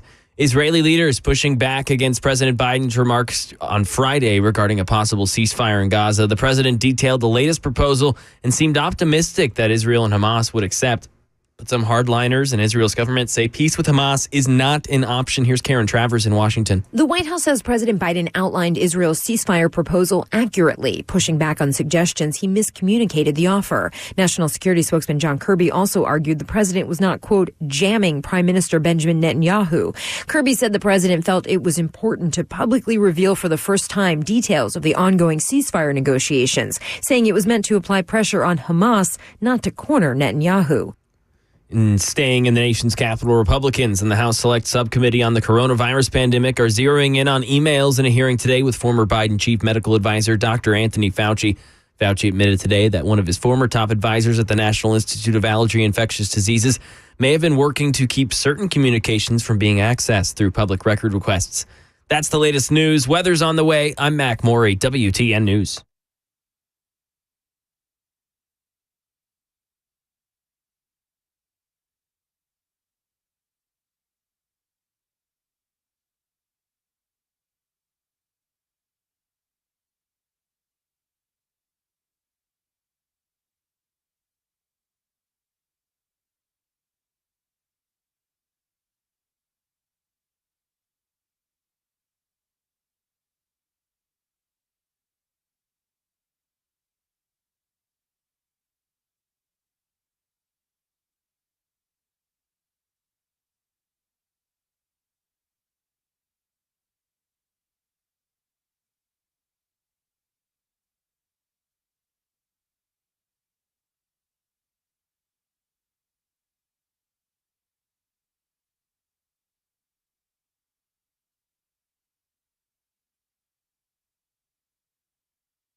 When it comes to large home repairs, a lot of times homeowners pretend we don't see the warning signs because we don't want to deal with the cost and expense and the time involved in dealing with that repair. We're afraid of what we're going to hear or we're going to see. It's especially true when it comes to home repairs like foundation and waterproofing.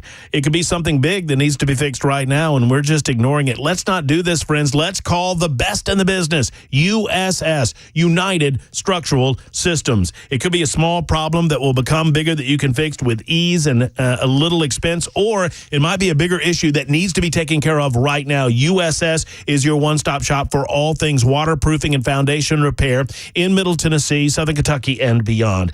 They guarantee their best, and I encourage you to call USS. Go to USSTN.com and read many of the great testimonials. Most of the 25,000 or so testimonials are right there available to you because that's how many residents they've been satisfying since 1994. 615-488-7855.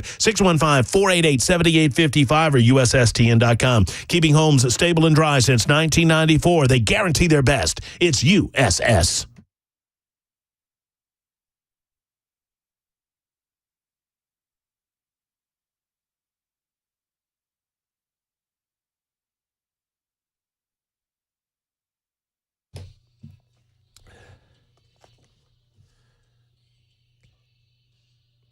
Hello.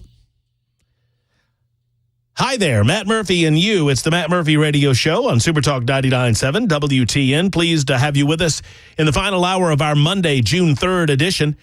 Thank you for being there. Whatever time you're able to give us, I like to say we're certainly appreciative of it, as we have 3 hours per day. We'll hand off to Brian Wilson in the drive coming up at about 3 o'clock this afternoon. Bell K's behind the glass, making sure that all things coming out of our speaker sounds as good as humanly possible, both on and off the air. Hello, Bell. Hey. I have a question for you. All right. First off, what am I wearing today? You are wearing your ABBA T-shirt, which was given to me by the Murphy family on your birthday. Correct. Now, I couldn't remember. On your 50th birthday, I gave you 2 items. You gave me a hat and a shirt. That was basically like a faux jersey. It said 50 and it had Murphy on the back. Yeah, I got it. Have I ever seen you wear those? You have not. Yeah. I just wanted to bring that up. They're in a, hold on a sec. Wait a second. Hold on a second, pal. Wait a minute, pal. That's right. You're going to in for a problem because little do you know that I have that jersey with my name on it and my number on it and my hat. I've got that in a shadow box that I bought and I put it up there. I had it displayed, professionally mounted and displayed, and it's in my home right now, in my office right now, on the wall, in a special place of prominence where I'll always think of you. You're lying. How'd you know? What was my tell? What was my tell? I couldn't look you in the eye. The shadow box was a step too far. I couldn't look you in the eye. It's in the house. It's at the house. No, I didn't say it wasn't in the house. I said you've never worn it. Either of them. Well, I tried on the shirt and the hat. I like the hat. I got a lot of hats. I don't wear hats here. In my defense, you do. I bring them in. I rarely wear them on the air. Yeah, but you've worn them in before. And the jersey was a little snug right in the middle. I told you when I gave it to you, this is motivation to lose a little weight. I know you did. Well, I obviously haven't done that. I'll wear it tomorrow. How about that? That make you feel better? Yes, it would. Your shirt looks good. This is just your weird roundabout way to mention that you got complimented on your shirt at the grocery store. Oh no, actually, I stopped at Kroger on the way into work today to get some stuff for lunch, and a woman was pushing her cart through the aisle and goes, "I really love your T-shirt." I was like, "Great, I'll tell Matt." No. It's your love of ABBA. Yeah, that resulted in that T-shirt. Well, but you gave me the T-shirt, you and Erica, because of your love of ABBA. Yeah. So what can we get Bell that he would really like? Ooh, 6682 just called you out. What did I do? Apparently you're being something. Damn, Murphy, you're easy with the language. What do you mean I'm not? I'm a jerk? Wow. I didn't even go that far. Gosh. I don't think 6682 is calling me out. I think 6682 is reflecting or commenting on you, Bell K, calling. Wait a minute. Are the last 4 digits of your number 6682, Bell? No. This is your brother or something. Cousin. So what if I told you, I'll wear it tomorrow, Bell, just for you.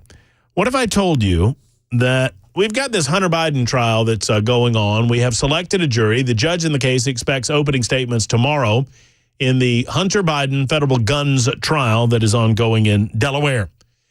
Jill Biden, on her birthday, attended the Hunter Biden trial.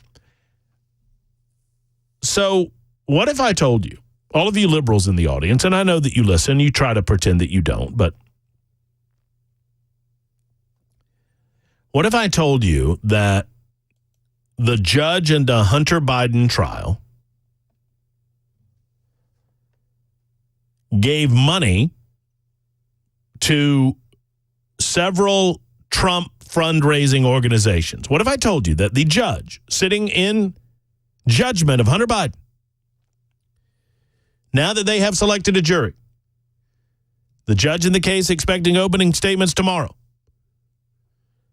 what if I told you that the judge gave money to several Trump fundraising organizations and that the judge's daughter in the trial is raising millions and millions of dollars for friends of Donald Trump to help Donald Trump get reelected? Y'all cool with that? All of you liberals hearing the sound of my voice, I'm going to repeat it, especially for those of you in Aniana. I know it's tough. The judge that is currently there deciding balls and strikes in the Hunter Biden trial, charging him with federal crimes relating to his purchase and ownership of a gun. That judge has given money to Donald Trump on a couple of different occasions. And that judge's daughter is raising money for Donald Trump, millions of dollars in advance of the 2024 election for Donald J. Trump. Y'all cool with that? Y'all are good with that, right? In your estimation, that doesn't present any sort of conflict of interest that the judge will rule in the case unfairly or decide certain aspects of the case or charge the jury in such a way that seems to be one-sided or unfair. So we're good with that? We're good with that. Okay, just making sure. In the meantime, 0636 says, why are y'all not screaming at the top of your lungs over the judge in the Hunter Biden case when he didn't accept the plea bargain? That's a lot worse than what happened to Trump. What? Judges aren't required to accept plea bargains. Well, I can go over why the judge in the case did not accept that plea bargain, but 0636 has previously written this. Hey, Matt. And I like it that 0636 capitalized Matt for some reason. Hey is not capitalized. Matt is capitalized. I mean, all of it. M-A, the M, the A, the T, and the T. Hey, Matt. I don't have time to call in, but y'all are crazy. The justice system has been broken for a while. And now when Trump gets convicted, y'all say it's rigged. It's rigged. The justice is rigged. It's always been that way. Why the prosecution goes first with opening arguments and goes last on closing arguments. It's always been that way. And I've not heard y'all bring up how black people have been treated for over 100 years. But Trump does think that he is above the law. If it would have been anyone else, he would have been sent to jail for the gag order violations. If it had been anyone else, there would have been no gag order violations. The gag order was on Trump specifically because Trump was Trump. As far as the accusation that we've never spoken about that, I think we talked about it last week, did we not? How for years the justice system was sadly black and white in terms of its adjudication. I talked about that. So 0636, I think the late, great Phil Valentine would call you a Van Gogh listener in that regard. Because I've made mention on numerous occasions that I accept the fact that our justice system was not always blind in terms of the administration of justice. That sadly, if you lived in the state of Tennessee in the 1950s or 1960s, that you would see two systems of justice depending on the color of one's skin. I'm saddened to tell you that. But to tell you otherwise would be a lie, wouldn't it? We know it's not true. We know it's not true. And we've spoken on the sadness that we express with regard to the manner in which justice was meted out at a time when there seemed to be two tiers of justice. That made it wrong. Equally wrong is to put one's thumb as a judge on the scale of justice and to tilt said scale to the point that while knowing you're playing before a home crowd, you even make it even more difficult for any jury to suggest that they find an individual not guilty in the manner in which you charge them. And I truly believe, and it occurred to me over the weekend, that this case was not decided when the jury was selected. This case was decided when the judge was selected. So there we are, so focused on jury selection in the Donald Trump trial. And, they got a lawyer on the jury. That could be good or that could be bad. They got another lawyer on the jury. That could be good or that could be bad. I remember us going through the demographics of the jury and wondering whether it's a good thing or a bad thing. When I truly now believe that none of it mattered. The judge, the very fact, for example, and this has not escaped on me, and this is probably the first place you're going to hear this, so listen up. In any normal circumstance, the judge instructs the jury, and to my knowledge, and you lawyers out there tell me if I'm wrong, but I did a little research on this over the weekend, that typically the judge instructs the jury as to what they can and cannot do in the case, where they can go and where they cannot go. You can't ignore this person's testimony. You cannot ignore that person's testimony. You have to do this. You have to do that. This is your charging statement on matters of law. And normally in any jury situation, they are allowed an opportunity to review that charging statement on their own. They have a copy of it in the jury deliberation room. The judge in this case refused to give them a copy of that instruction. Why? Has anyone asked that question? Why? Bell K, you're a smart guy, relatively speaking. I mean, you work with me, which is a demerit, but you're smarter than, I don't know, you're smarter than DTM back there, obviously. Oh, come on. I'm glad you're answering to your new nickname. No, I know. It's only going to be a week. Defending. But I'm trying to make it stick. I'm still trying to figure out. I know what the M means, but DT. I don't think you know what the M means. I don't think you know what the M means. If you don't know what the DT is, then you don't know the M. Okay. Mac, would you like to tell Bell what your new nickname stands for? I really wouldn't. I will. I figured it was something Trader Maury. No, that'd be good. That'd be good? No, this is better. This is. I called him DTM this morning. He said, what? And I said, what? DTM, dead to me. I'm thinking, dead to me, yeah. You're dead to me. I mean, look, I can only be cut so deep, and then I just have to remove you from my life. Okay.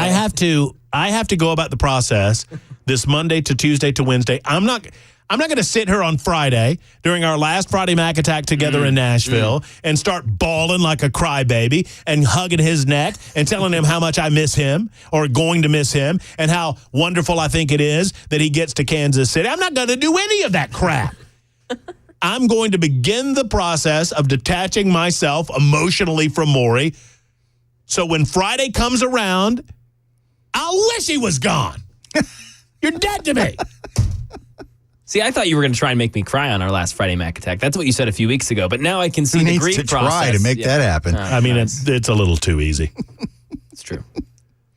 So here's my question. I'm starting to get bummed out now, so let's talk about something else. Here's my question to both of you. And seriously, think about this. So typically, in a normal circumstance, a jury is allowed to review the judge's decision, or the judge's instructions, I should say. So the judge issues instructions. In this case, it was like pages and pages and pages of it. I think it was like 38 pages long. No, I read it was 50. Okay, sure. So the jury said, hey, can we have some of those instructions? And the judge said no. Literally the only 12 people who were not able to read the judge's instructions were the 12 people charged with determining the fate of Donald Trump. Here's my question to all of you. Why would the judge withhold those instructions? Why do you think? I'll go ahead and peel back the answer for you. The judge, I believe, wanted the control to know what instructions the jury might have been laboring over. In other words, if the jury has an ability to read any and all of the destructions at their leisure, they can go over any and all of them. If they need to be reinformed about any of the instructions, that gives the judge the ability to know where the sticking point is, and the judge has more ability to put his thumb on the scale at the time that the jury is asking for a reread of the instructions, which, by the way, he did. He did. You see, if the judge hands the instructions to the jury, then he doesn't know where their deliberations are taking them. But if he doesn't, then he has the ability in the midst of deliberations potentially to further influence the jury.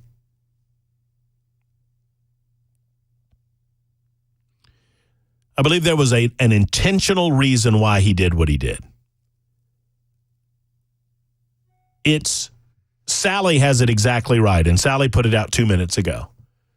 It's so the jury would have to ask the judge for an interpretation on the instructions, and so he would have control over giving them that interpretation, as opposed to the jury determining that for themselves.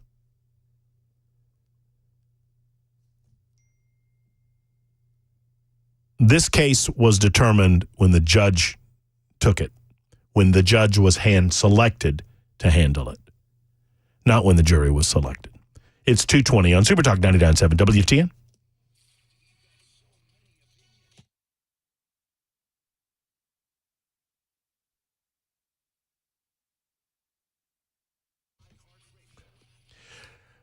You know, the Glock store is a world-class facility, and we saw every bit of it during their open house that just ended recently. And friends, if you were unable to make it for whatever reason, you need to get out to the Glock store. Still some incredible deals on Glocks, on all handguns, and on long guns as well. Incredible deals on accessories. I still need to pick up myself a pair of those concealed carry underpants that were on full display at the Glock store. Go to glockstore.com and see their incredible shipping. They ship anywhere across the United States of America and beyond. Secondarily, they have a retail space that is unmatched. They've got the Shoot 270 rooms. I call them Shoot 270 rooms, which is an unmatched experience in learning how to use the gun that you've just purchased. They've got the best trainers in the business as well at the Glock store. So whether you go to glockstore.com, which is their retail side, or shoot270.com to find out more about training, it's time to get trained up. It's time to get armed with the Glock store. Once again, glockstore.com or shoot270.com, or heck, better yet, head on out. Airlane Drive, just off of Elm Hill Pike. Tell them Matt Murphy sent you to the one and only Glock store.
Jury selection continuing in the Hunter Biden gun case. Got money news paychecks for some of the country's biggest companies increasing, and news over in the Israel-Hamas war. 2:30 Super Talk 99.7 WTN. Thank you, DTM. It's 2:24 Super Talk 99.7 WTM. Matt Murphy and Matt Murphy's show continues. I think I just said WTM. You can fact check me on that, but I think that's what I said, so I apologize. It's WTN. That's the radio station. Karma. It's DTM. That's the trader that's there behind the glass. For those that have not heard, and we're going to pick on McMurray because you hurt me, and that's my nature. I'm going to lash back. I'm going to try to hurt you. We pick on him or we cry. I got drafted in the traders draft before Judas. Listen, I get it. It's all right. I was right next to Satan. You were right next to Lucifer, I believe is what we call him. Yes. Beelzebub Satan. I mean, we know the I'm not hearing anything inappropriate so far. No. I mean, you were right there. I mean, I want to say you did get drafted after. It was after Satan. Yes, before Judas. Yep. Good for you. Good for you. Just make sure your contract's a good one. It's about right. But for those maybe who missed last week or the latter portion of last week, Mac Morey announced on the Chris Hand Show that he is taking his talents to Kansas City, as he said it. I didn't say it that way. Yes. He is going to be the producer of a morning show on, what is the sports station over there? 610 KCSP. Which is the Kansas City Chiefs affiliate station. And obviously, Mac Morey is a huge fan of the Kansas City Chiefs. And with that in mind, it is somewhat of a dream job. And it puts him in a position, and I think I can peel this curtain back. I mean, Morey is look, Mac Morey is a very talented individual. He demonstrates that on a daily basis with his newscast, but also he's got a great, don't get in here, Bell, to ruin this nice, heartfelt moment, because I know what you'll do. You'll submarine it.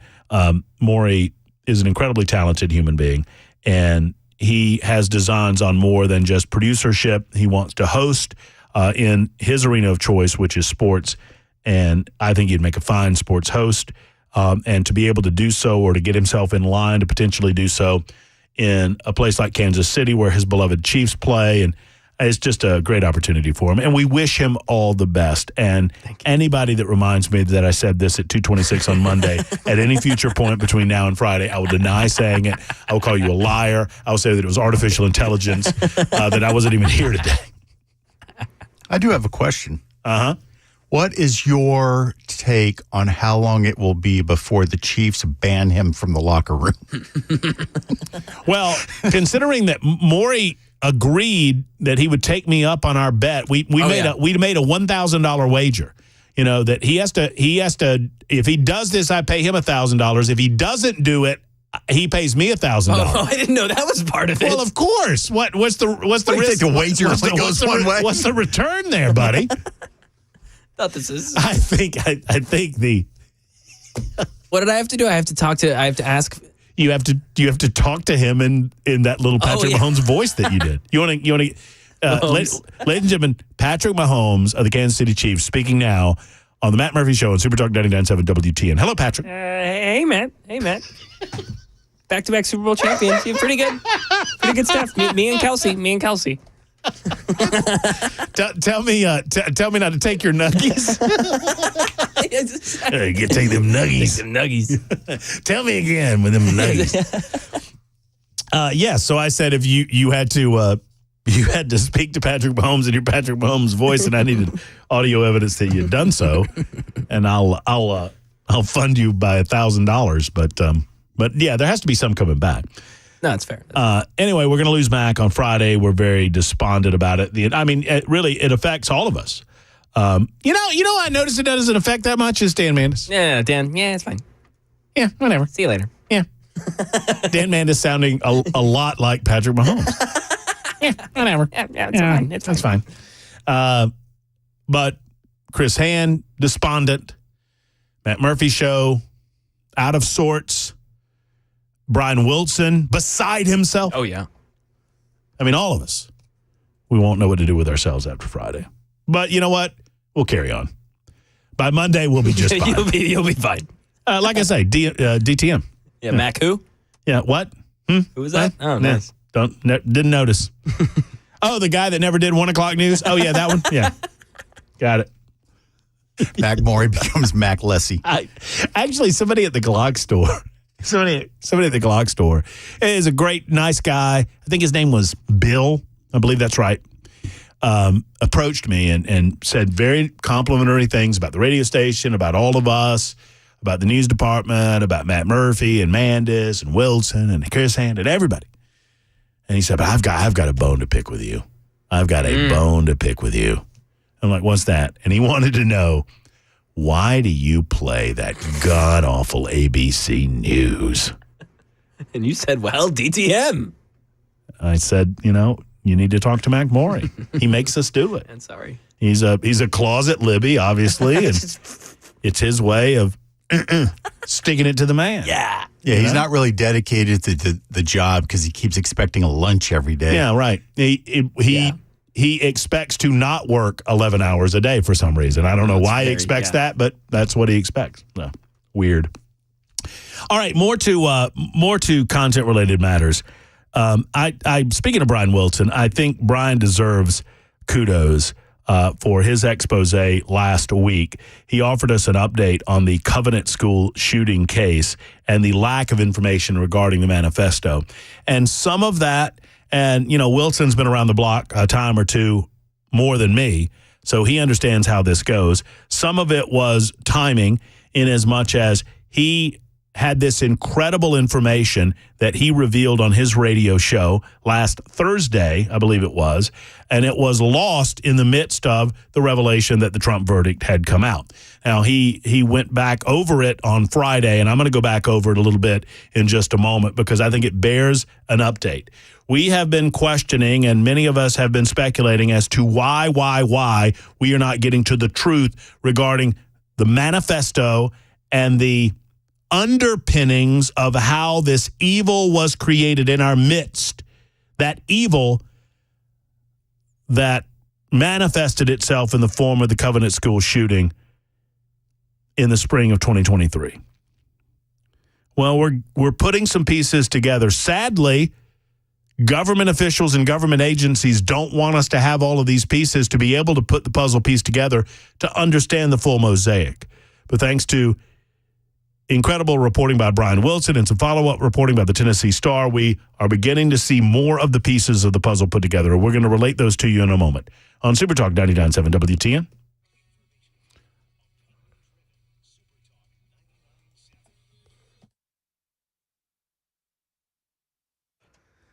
.231, I'm Mac Morey with your top stories. 88 degrees, partly sunny in Nashville. Got a weather forecast on the way.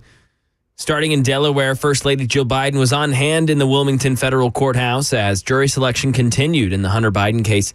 Here's Stephen Portnoy. One prospective juror was excused because she'd read Hunter Biden's book, which might be used by prosecutors as evidence of his drug addiction. Other would-be jurors were sent home because they'd heard news about the case, including one man who knew a plea deal had dissolved last year.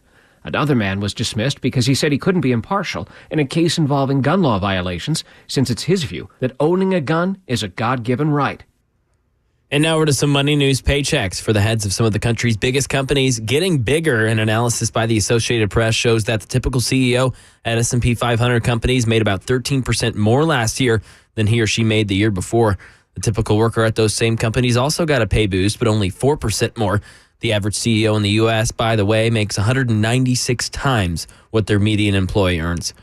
And Israel forces have confirmed the deaths of 4 hostages held in Gaza since the October 7th attacks. Marcus Moore. In terms of the circumstances of their deaths, we don't know at this point, but we did hear from a spokesperson with the IDF who indicated that they believe that they died in Han Yunis, perhaps as early as December, as the Israeli Defense Force was fighting there. But again, tonight we don't know the exact circumstances of how they passed away. And that is the latest news. Weather on the way next. I'm Mac Morey, WTN News.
Hey, friends, it's Matt Murphy, and Kraft Body Scan has an incredible deal to tell you about the month of June, as the month of June is National Cancer Survivors Month.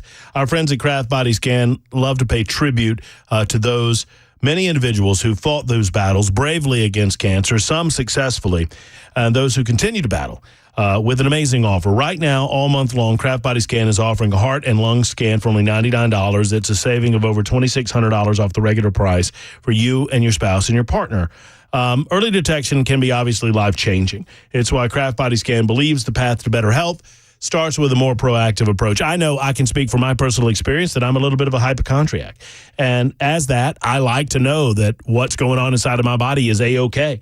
Most physicians sadly focus on waiting for symptoms to occur to treat the problem once it appears. Kraft Body Scan focuses on powerful early detection that we have at our fingertips here in Nashville. Celebrate National Cancer Survivors Month by investing in your health and the health of your loved ones. Schedule a $99 couples heart and lung scan today. CraftBodyscan.com or call 615-436-1000. 436-1000. Be proactive and prioritize your health with Kraft Body Scan.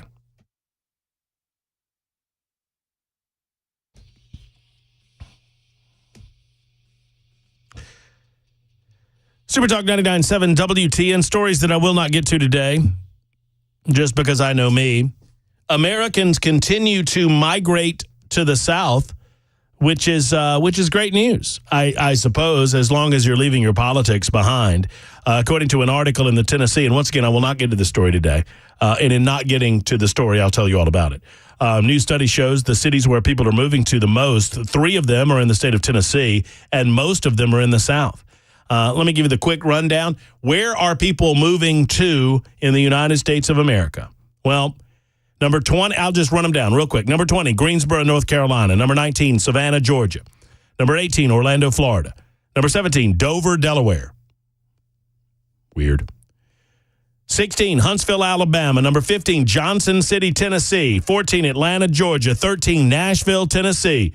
12, Portland, Maine. 11, Boise, Idaho, which is like the South, only more snow. Number 10, Asheville, North Carolina. 9, Jacksonville, Florida. Number 8, Knoxville, Tennessee. Number 7, Phoenix, Arizona. 6, Raleigh, North Carolina. 5, Charlotte, North Carolina. 4, Greensville, Spartanburg, South Carolina. Number 3, Houston, Texas. Number 1, Ocala, Florida. Number 2, Ocala, Florida. And number 1, Myrtle Beach, South Carolina. And Wilmington, North Carolina, which they've combined for their own purposes. The vast majority of the places where people are moving, they're moving south, baby. Just don't bring your politics with you, and we'll be just fine. Understand why the South is so much better than some of those crummy cities that you're moving from, and all will be right with the world. The Covenant School shooter, whose name I do not use on this show, reportedly told her therapist, according to new information revealed last week by our own Brian Wilson at Super Talk 99.7 WTN, that she was fantasizing about killing her family and committing a school shooting. The therapist reportedly did not report these findings to authorities. The ongoing investigation, according to Brian last week, and once again, he went over this with you both on Thursday and on Friday, but I think it merits, for those who missed it, just once again, let's go over it one more time, because this is an amazing new detail in this case. And it demonstrates that if we don't have human beings that are identifying individuals and are doing the things necessary once they identify those individuals that are willing to or fantasizing about killing other people, then no amount of gun laws are going to matter with this in our mind. As Brian put it last week, the investigation that is ongoing, and we were wondering, why is there an ongoing investigation? Why would they suggest that they can't release all of the manifesto by this investigation nonsense when we felt like it was a done deal? Well, apparently they remain focused on the therapist of the shooter, according to Metro Nashville Police Department. While they remain silent on the issue, sources familiar confirm that search warrants were run on the home of the therapist and the office of the therapist. And one source of Brian Wilson's says that detectives have evidence that the shooter told the therapist about the fantasies involving killing her parents and carrying out a school shooting of some kind. And then, as Brian said last week, the Covenant school shootings, if we are to believe this new information, and I have no reason to doubt it, and I know Brian vets his sources very well, it could have been prevented without any new gun laws, without any red flag laws, without denying law-abiding citizens their rights. The law indicates right now in the state of Tennessee that mental health professionals have a duty to warn if they believe that their patients are preparing to put other individuals in direct harm's way. And so kudos to Brian for updating this case and remaining on it as he has. It's been a concern and a curiosity of ours how in the world the Metro Nashville Police Department, I understand the sensitive nature of the case. I understand that Covenant parents don't want to relive it. I understand all of those things. At the same time, the public has the right to know this information. Why are you withholding it? They keep saying ongoing investigation. Well, it now seems that part of that investigation is directed toward the therapist in question. An update on that from the Tennessee Star. That based on Brian Wilson's reporting, according to the Tennessee Star over the weekend, they now have the name of the psychologist who was reportedly part of the care team for this Covenant school killer. That psychologist allegedly failed in her professional and legal duty to warn law enforcement after Hale expressed fantasies, I said the name, I didn't mean to, expressed fantasies about murdering her family members and carrying out a school shooting. The psychologist's failure to warn was first reported by Brian Wilson, and subsequently, the Tennessee Star obtained the name of the individual. While not giving the name of the individual, they attempted to call the psychologist's Nashville office, and a recording left by the psychologist explained that the practice had been closed as of December 31st, 2022, several months before the March 27th, 2023 shooting.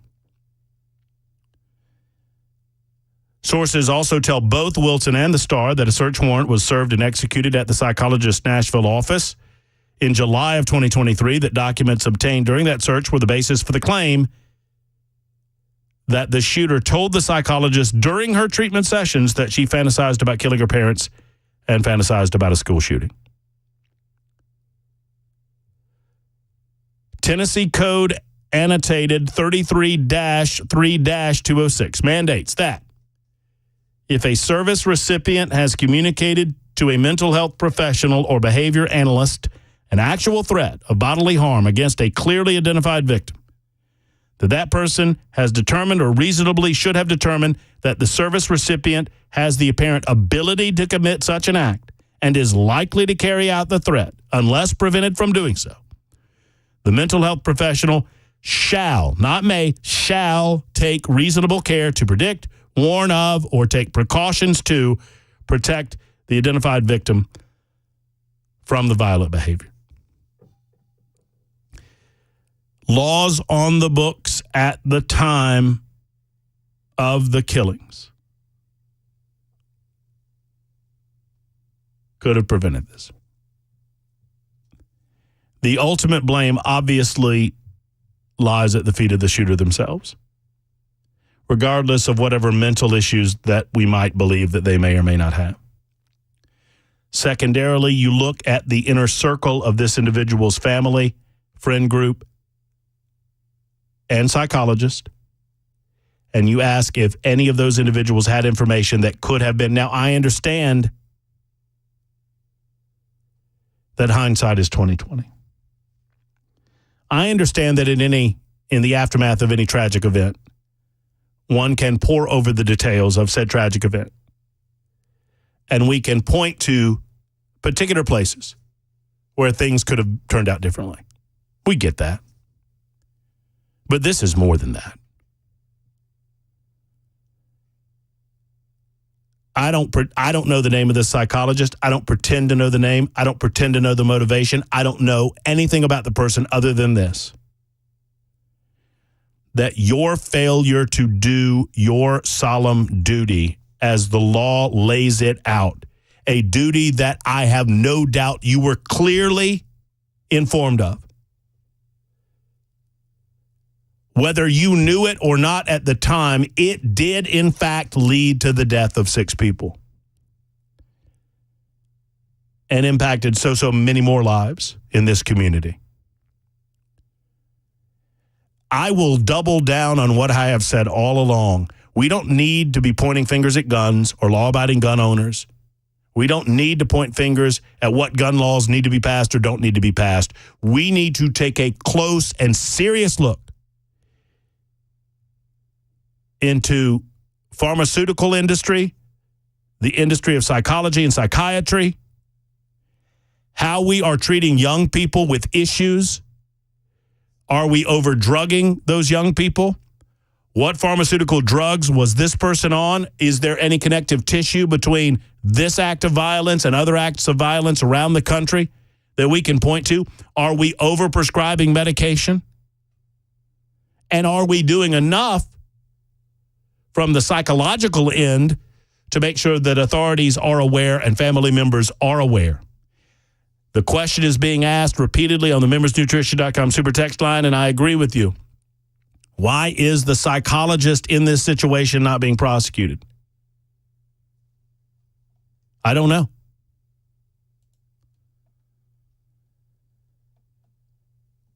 Joe says, how many other people have fantasies that never do anything?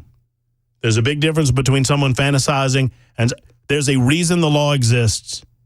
If someone verbalizes the fantasies and then they initiate said fantasies, there's a duty to warn if the psychologist, I'm sure the psychologist, Joe, you're calling me wrong on this one. I can't be wrong. I don't know the intimate details. What I'm telling you is what the law says. Don't blame me, blame the law. Joe says, oh, you're really wrong on this one. I don't understand what you mean by wrong. I'm certain that the psychologist now would suggest that they had no idea. Well, let's figure that out. Let's figure out what culpability or non-culpability the psychologist had in that situation. One way or the other, new information involving the Covenant School case initially reported by our own Brian Wilson, who deserves high praise for sticking on this story and getting to the bottom of certain aspects of it and making those aspects public last week. We'll speak to the aforementioned Mr. Wilson in a moment on Super Talk 99.7 WTN.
Super Talk 99.7 WTN. Man, a lot of reaction to the conversation regarding the reporting happening last week by Brian Wilson on this radio station, Super Talk 99.7 WTN. I hope all of you followed that. Brian Wilson joins us right now to talk about what he'll be discussing today. First and foremost, kudos to you, Brian. I was not able to follow everything. I caught up more on it on Friday and over the weekend, but very industrious reporting by you. Lost a little bit in the Trump verdict, but very important to this local community and really beyond with regard to some of the information that you uncovered over these last several. I don't know how the uncovering happened, but kudos to you, sir. Well, it comes in dribs and drabs. I did an interview a while back that gave me part of that, and then I sort of stuck that back, and then the rest of it came with the result of this just a little soundbite that blooped out during my interview with the former lieutenant of the Office of Professional Accountability, who has brought a 61-page complaint against the Metro Nashville Police Department. And then taking that action and then double-checking with some other sources, I came up with a little bit about the fact that there had been a raid run on the therapist office, and that they had documents that pretty much showed that the individual had a real violent tendency. She wanted to kill her parents and apparently wanted to shoot up a school. And there's a mandatory requirement that therapists and psychologists who are working with someone like that report it. The Tennessee Star has also been a part of this, and they picked up more information. Yeah. So it's been sort of a group effort, but I'll hit that today. Also, Anthony Fauci. Oh, boy. What a hearing that was. I mean, it was a dog and pony show, I'll tell you. And we'll get into that right after the news. There's Brian Wilson. He's coming up with The Drive, 4 full hours, and I hope you are a part of every single moment of it. It's right after Mac Morey's newscast. We call him DTM now, dead to me, Mac Morey, but he shouldn't be dead to you just yet because he's got very important headlines right now on Super Talk 99.7 WTN. We're back tomorrow. Until then, hug your loved ones, folks. So long.